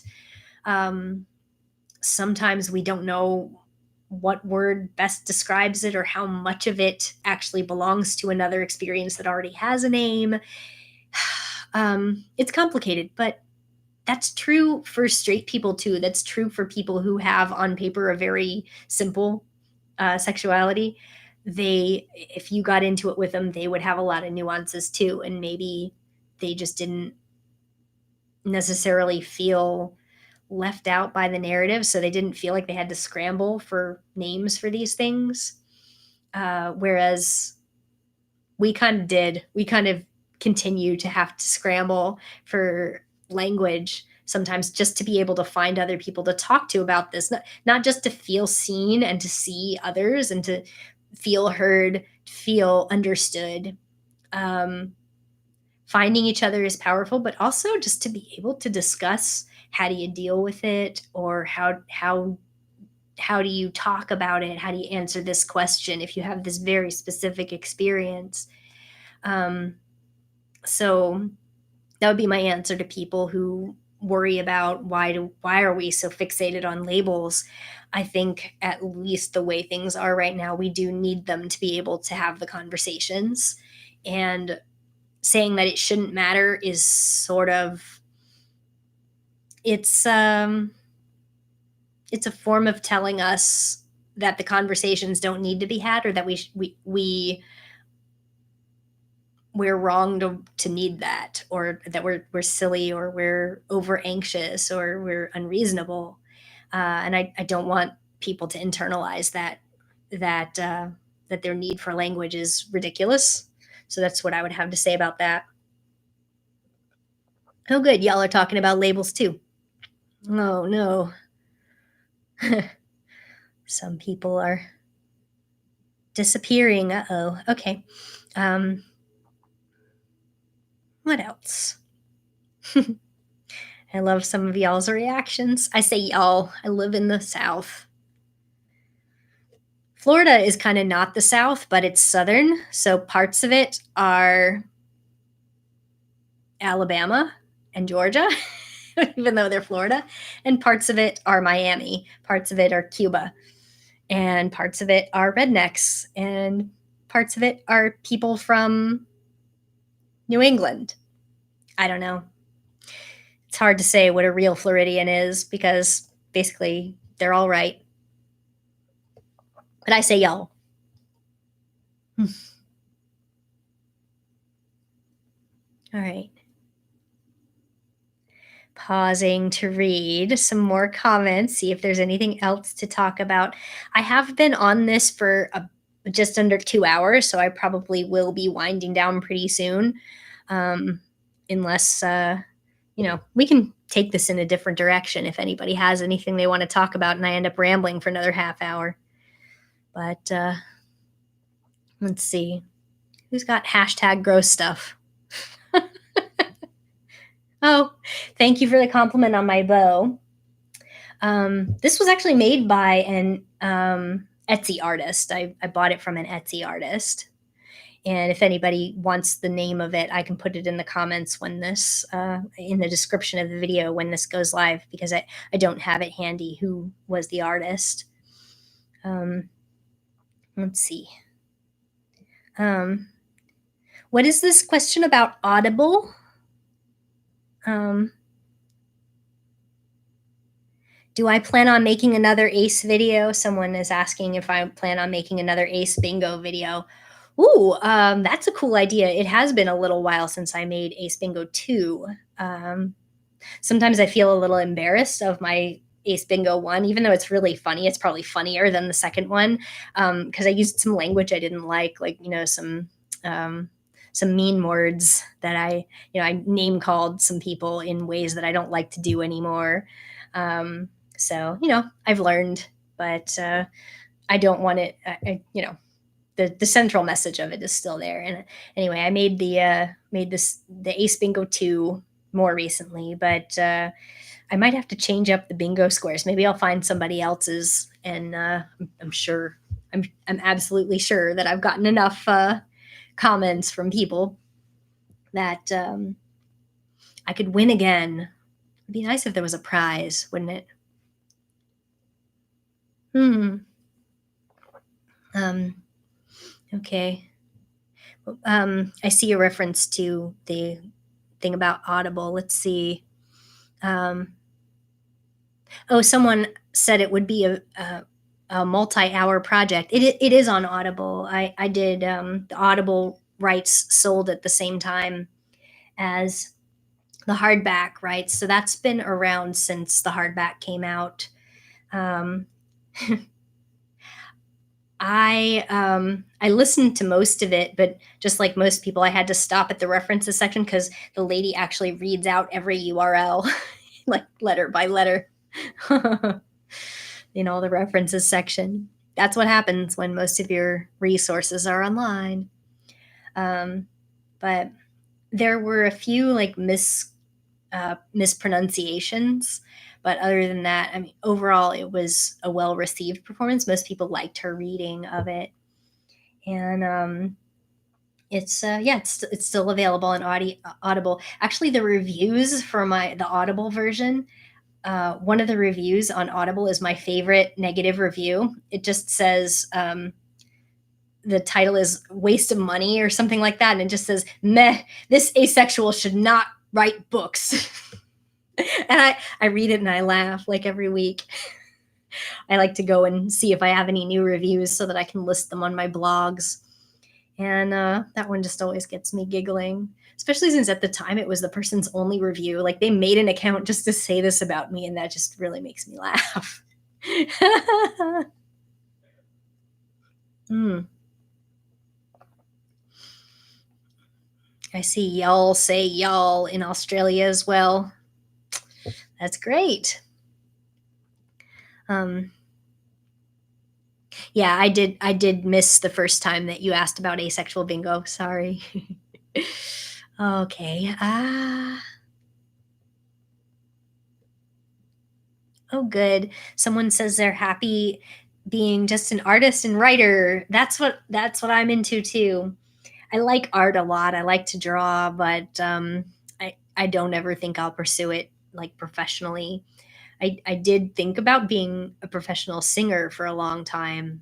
Like I went to school for it, and that was my grandmother's career. She was on Broadway in a few shows. I'm very proud of her. I miss her. She passed away recently. Um, and she was one of my inspirations for singing. And but I decided not to go into it. I just do karaoke now. But writing obviously is the one that I decided to do as a professional career. And I'm actually going to do National Novel Writing Month next month. I'm going to do NaNoWriMo. Again, this will be my second time. Last year was my first. And I will probably be working on a book with an asexual protagonist. I've already written part of it, but I really want to write this, and maybe that'll give me the push. I also, last year, I was doing like a hoorays for space lesbians. I was writing about a lesbian main character who is an alien, and she falls in love with, well, I guess she gets a teenage crush on another girl in her class, and they kind of explore that. But I accidentally inserted an ace character in that too, so that'll be fun to explore. But I'm not really sure how NaNoWriMo works with multiple books, so I'll have to look that up. But ultimately, I think it's just you write 50,000 words in a month.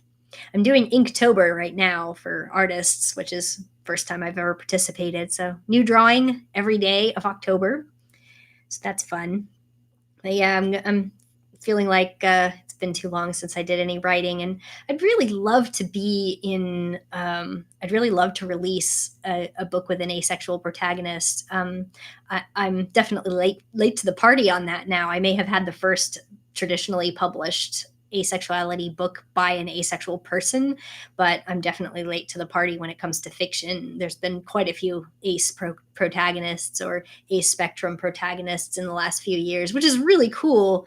And I feel like a bad activist because I've read very few of them. Um, a few months ago, I was on an Ace Writers panel. I had to Skype in, and the connection was not great. But there was like 3 other Ace writers on there, and I ordered one of their books. But that was a nonfiction as well. It's like a book called Asexual Erotics, I think was the title, which is out of my comfort zone, I guess. But I'm going to read it because asexuality related. What else?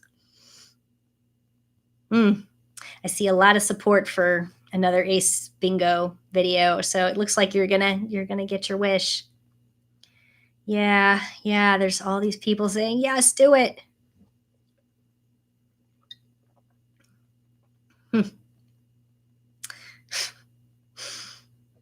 I see a compliment on my laugh here. Thank you. What is this? Waiting to hear my response to something about SU movie. I missed it. Should I scroll up? I'll look. I'll buy you rice cream when you win bingo again. I love you. Again.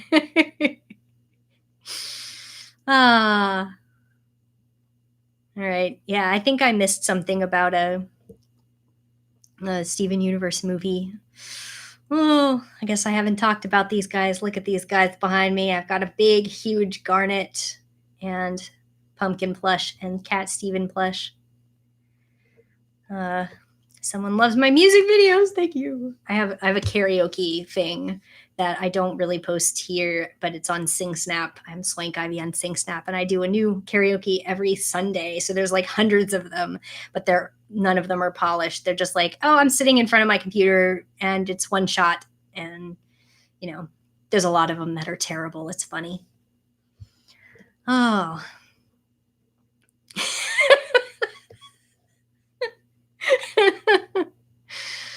Oh.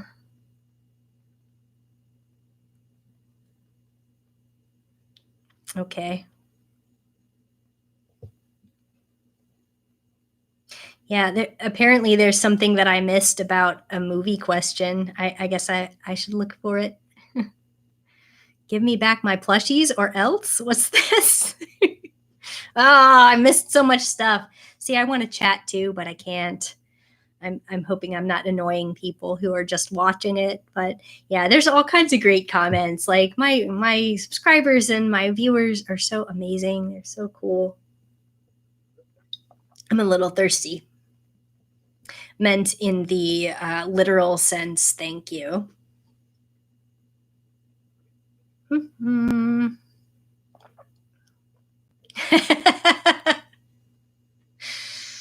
Oh, let's see. Oh, discussions of drugs to increase libido. I remember being asked about that a while back. That there was another one that was coming out where it was being billed as the female Viagra. I don't know if it was that one. It probably was that one. I don't know for sure. Yeah, at first I was just like, whatever, okay, yeah, great. But then I realized like, oh, that's going to have implications for us because people are going to say, why don't you take this drug? Now it's your responsibility to take this drug. Why don't you, if you don't want to take this drug, then that means that it's a choice. Gotcha. Really horrible. I'm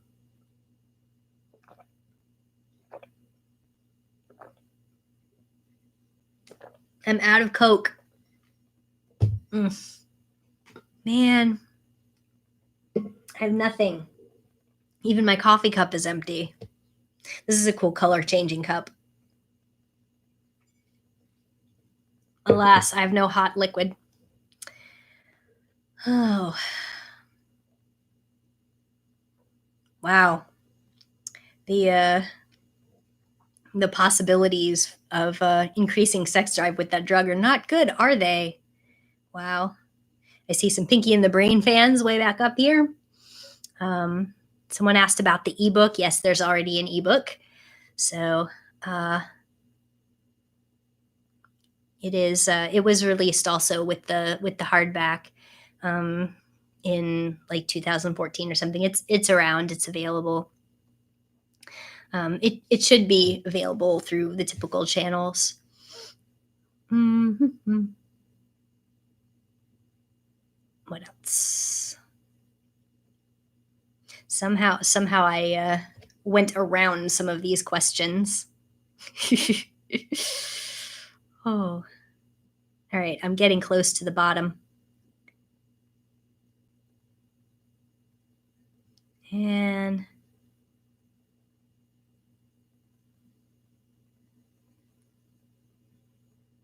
oh, regarding the mean language, I used a couple of words that I don't like to use anymore, referring to, like, how there's been a movement which I would support to avoid certain language when you're talking about like people's intelligence and stuff. Like I would call people bad names, and just say that they're stupid or something. And I don't like to call people that anymore if I can help it. I mean, I might still be really frustrated that their refusal to educate themselves in their willful ignorance, but I just try to stay away from things that sound too much like I'm name calling them, or using words that have been hurtful in other contexts. Just trying to be as inclusive as I can and not alienate people.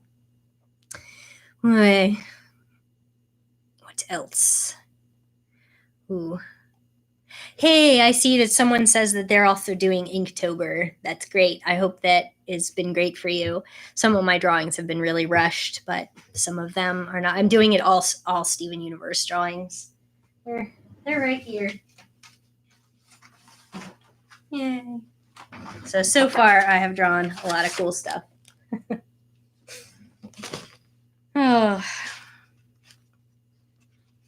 any really cool ones in here? I just drew this cool spaceship for ancient. I'm using the main response, or the official prompts. Just a couple of days ago, it was a pun. It was just a drill. I don't want to get him out of order. So that's been fun, keeping up with that. Let's see. Oh, okay. So someone did ask, did I watch the Steven Universe movie yet? Oh, yes. Yes, I did. I watched it at the premiere. I had a giant party.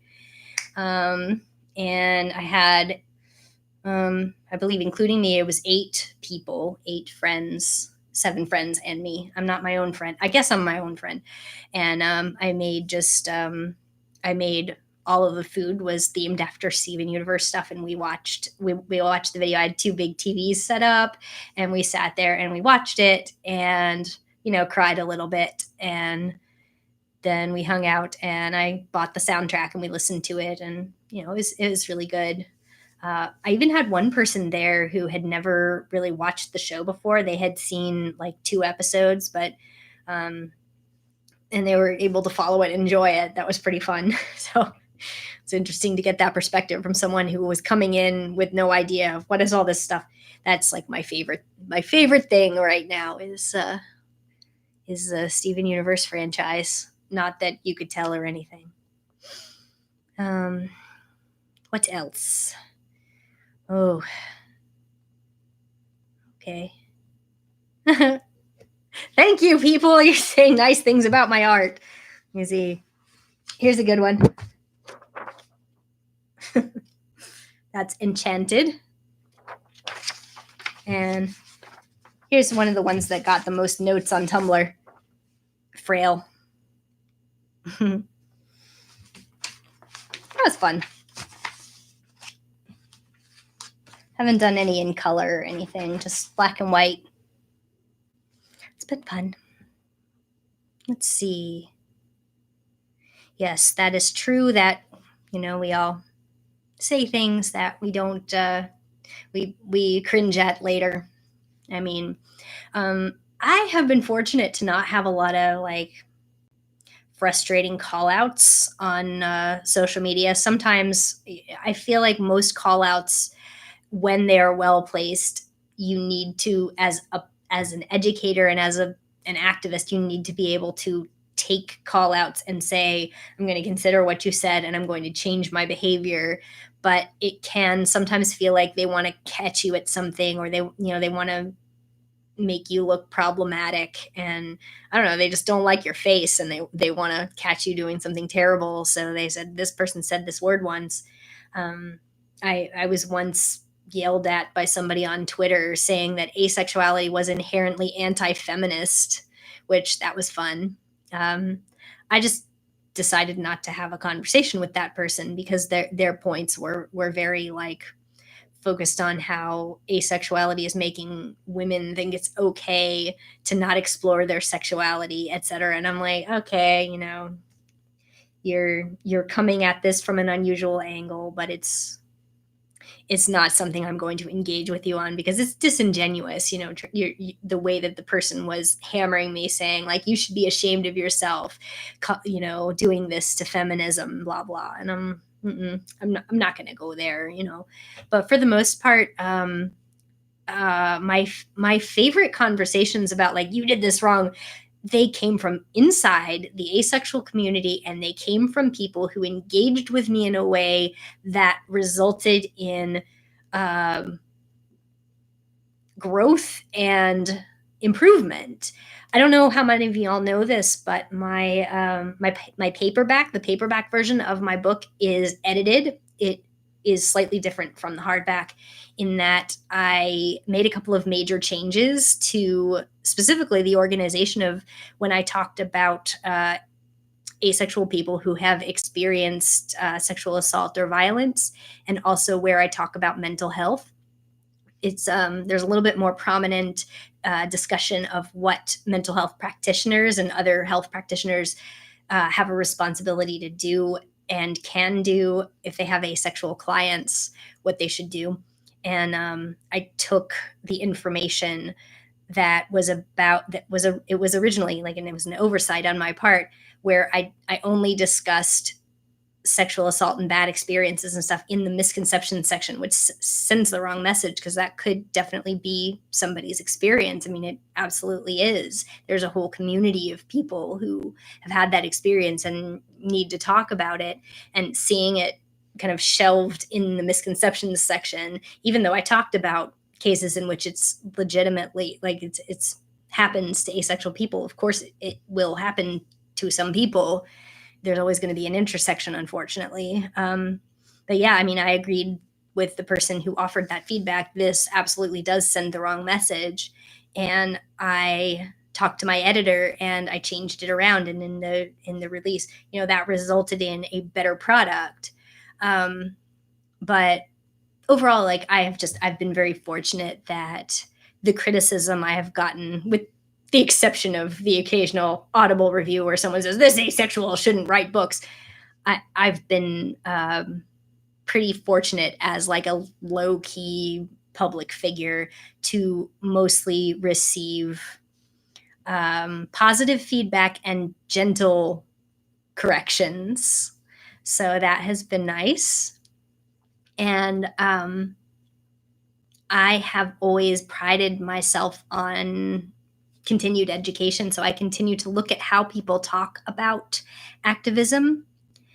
And one of the things that I did a while back, some of y'all might have seen the video where I pulled apart some of my older videos and I showed a problematic section, and then I explained why I didn't agree with how I said it or what I said anymore. And then I reshot that scene as if for what I wish I had said or should have said, which was a fun exercise, and also recreating the scenes while trying to wear the same clothes from like 10 years ago. And they don't fit the same, let's just say that.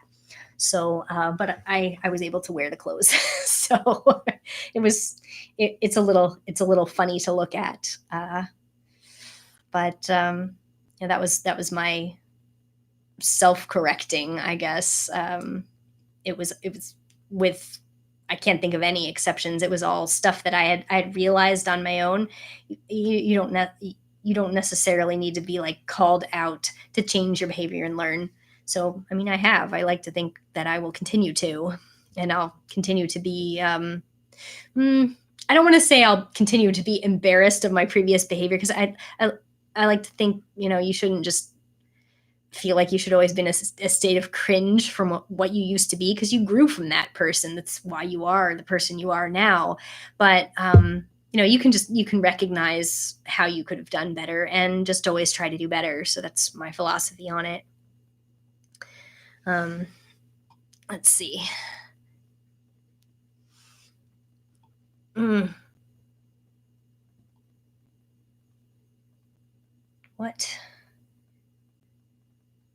What else should I talk about?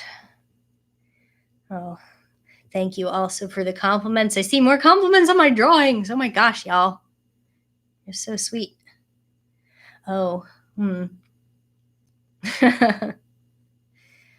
Yeah, someone talks about like incorporating swear words and homophobia into previous works. Like, you should have seen some of the stuff that's in my high school notebooks. There's a lot of I don't know. I guess I should say accidental, like casual racism in it because of some of the terminology that we used. And we would call each other, like, there was a lot of like bitch, slut, hoe kind of stuff that we would just call each other affectionately, and we still do it. But I don't know. I mean, there are also terms that you can reclaim if they've ever been used against you. So obviously I've been called those things, which is funny. Being called a slut is hilarious. I have a friend who was very respectful about accepting that I was asexual, but then he mentioned it to one of his family members, because they were of the opinion that if he had a female friend and he wasn't having sex with her, then something was weird. And it's like, what? She's not your girlfriend. And he explained, oh no, she's asexual. And the family member replied to him, oh, when she says that, that means she's having sex with everyone but you. So apparently I can still be a slut without having sex with anyone. It's magic. Okay. Yes, I agree that if you grow from what you used to be, then it's a good sign. It's true. People talking about catfish. Someone says, get this, a catfish on Tumblr mocked me for being an ace. What are the chances of that? That is hilarious. I love that. I've never seen these type of happy faces that are showing up in the chat either. It's a new experience for me doing these. Oh, what is this?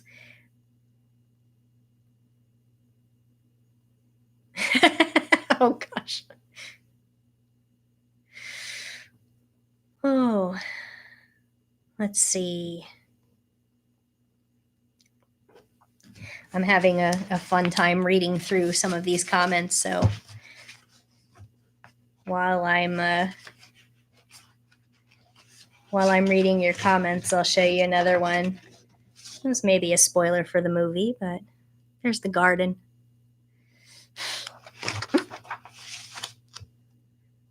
Okay. Ooh, I think I came to the bottom of. I'm not seeing anything else that I was supposed to respond to, but let me know if it's otherwise. Here's Cookie Cat.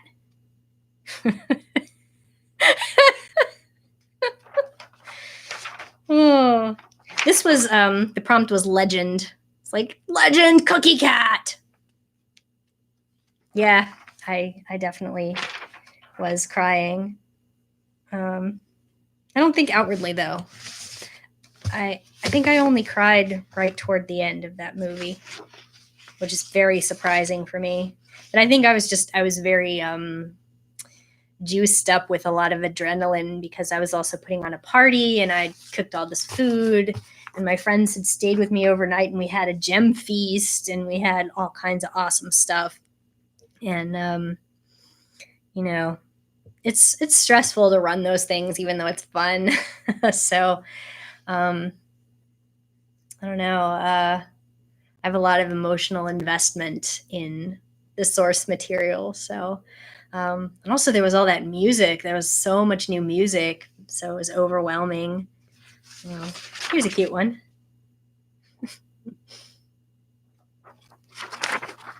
Supposed to be on a cell phone. Isn't that fun? Let's see. Anything else that's cute in here? Here, I did Sadie.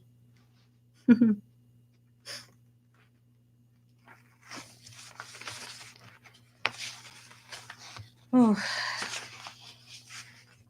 I really want to do a thing someday, especially now that we have like all these hiatuses with the show. I really want to get into. I want to watch the show with somebody that hasn't seen it before, and like talk about it and analyze it. Preferably, I would like to do it with someone from a queer perspective, just, because I like the idea of looking at it from a queer perspective. But I feel like I binged it so fast when I first discovered it that I want to have that experience secondhand again with someone, and I think it would be fun.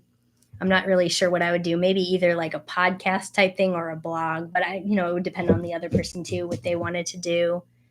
Let's see. Ooh, somebody said something about cake. Oh, hoping the cake didn't fall. I made this ridiculous cake. It was a 3-tier cake that I had never tried 3 tiers before. And it's from an episode of the Steven Universe show called Gem Harvest. And the cake looks like a wedding cake, and it's covered in spouses. There's like 16 brides and grooms on it because the characters are aliens and they don't really know what a wedding is. And they're like, handful of brides and grooms, I guess. Let's all marry each other. And I have a thing where I'm trying to make like all the at least most of the food that's from the show and just make a replica of it, which it's really been an adventure. But like, who is going to eat all this cake if I don't make it for a party? So I made it for a party, and it was so cool. It was a chocolate cake on the bottom, and the middle tier was lemon, and the top tier was vanilla. And I had a lot of help. Thank you so much for all your help. Maggie, I love you. So we had delicious cake with spouses that kept falling off. Maybe they didn't want to get married. And we had lots of other stuff too. We had cookie cats. We had fry bits. We had together breakfast. Some of you don't know what I'm talking about, but some of you do. So, oof. Yes. I definitely will have to get with some of these people who are talking about wanting to do this. Oh, snack sushi. Yes. How could I forget the snack sushi? We made, she mostly made it. Megan made it. I think Katie helped too, with the avocado and cheese puffs in the sushi. And it was delicious. And it was a hot item. I couldn't believe we had any left over. So good. And I've like voluntarily eaten that since. Yeah. What else am I doing?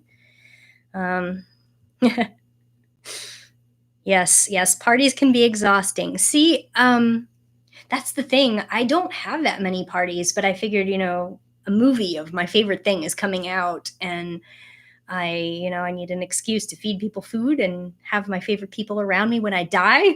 So stolen phrase. So, man, that was amazing. It did take a little bit away from like the usual thing that we would do where we would just like watch it again and nerd out, but I was just far too tired. And I think those of us who were staying at my house that night, we all kind of did our thing, wrapping up food and falling asleep. And then I ended up on the couch and I watched the movie again that night. So that was good, and I've seen it countless times since. I mostly watch like reactions and stuff. Yeah, it's fantastic. And if you haven't watched it and you are wondering what is so great about it, I'm not going to go into it here, but it is really good. Also, there is I'll show you this. The character Amethyst has an asexual flag motif going on. I'm not really sure I'm sure it wasn't really intentional, but she looks like the ace flag. She's purple. I was her for Halloween. I painted myself purple. So you'll have to see those pictures. Um, but yeah, like I wrote a comic about how she might be like Aero slash Ace, uh, because, well, a lot of reasons. But it's not canon or anything, but, could be true. She's also short like me, but she's not my favorite. Garnet is my favorite. So I turned off the air conditioner so that I wouldn't have like too much noise, but it's actually gotten really hot in here and I can't believe it. I can't believe I'm actually hot. So let's see. I believe the prediction was right that I talked close to another hour, but we're at 2 hours and 30 minutes. So I think I am going to go ahead and close up tonight unless there's any other questions or comments that y'all want me to address right now while you got me here. Oh, let's see. Reminding me that it's past lunchtime here. I had some cheese bread. I have some leftover cheese from the party that I threw, the Halloween party that I threw. So I was eating up all the cheese. I love cheese. Ooh. And yay. Don't want to burn out figuratively or literally. I think I'm going to go ahead and close up. I don't see any other comments. Somebody correct me if I'm wrong, but I see I don't see any other burning questions. But it was really, really awesome to see like so many people actually show up and be engaged, and I'm tickled and pleasantly surprised by the lack of drama, and you are the best people that I could ask for. So I guess I'm going to wrap this up, and then I'm going to see what happens, what I have to do to put it available for people to watch. So, all right. Yeah, y'all have a nice one too. And if anybody wants to connect with each other in the comments, go ahead and do that. I am fine with that. If you start a comment thread and it's not for me, it's for each other, it's fine. I'm not weirded out by that. I'll see y'all. Bye.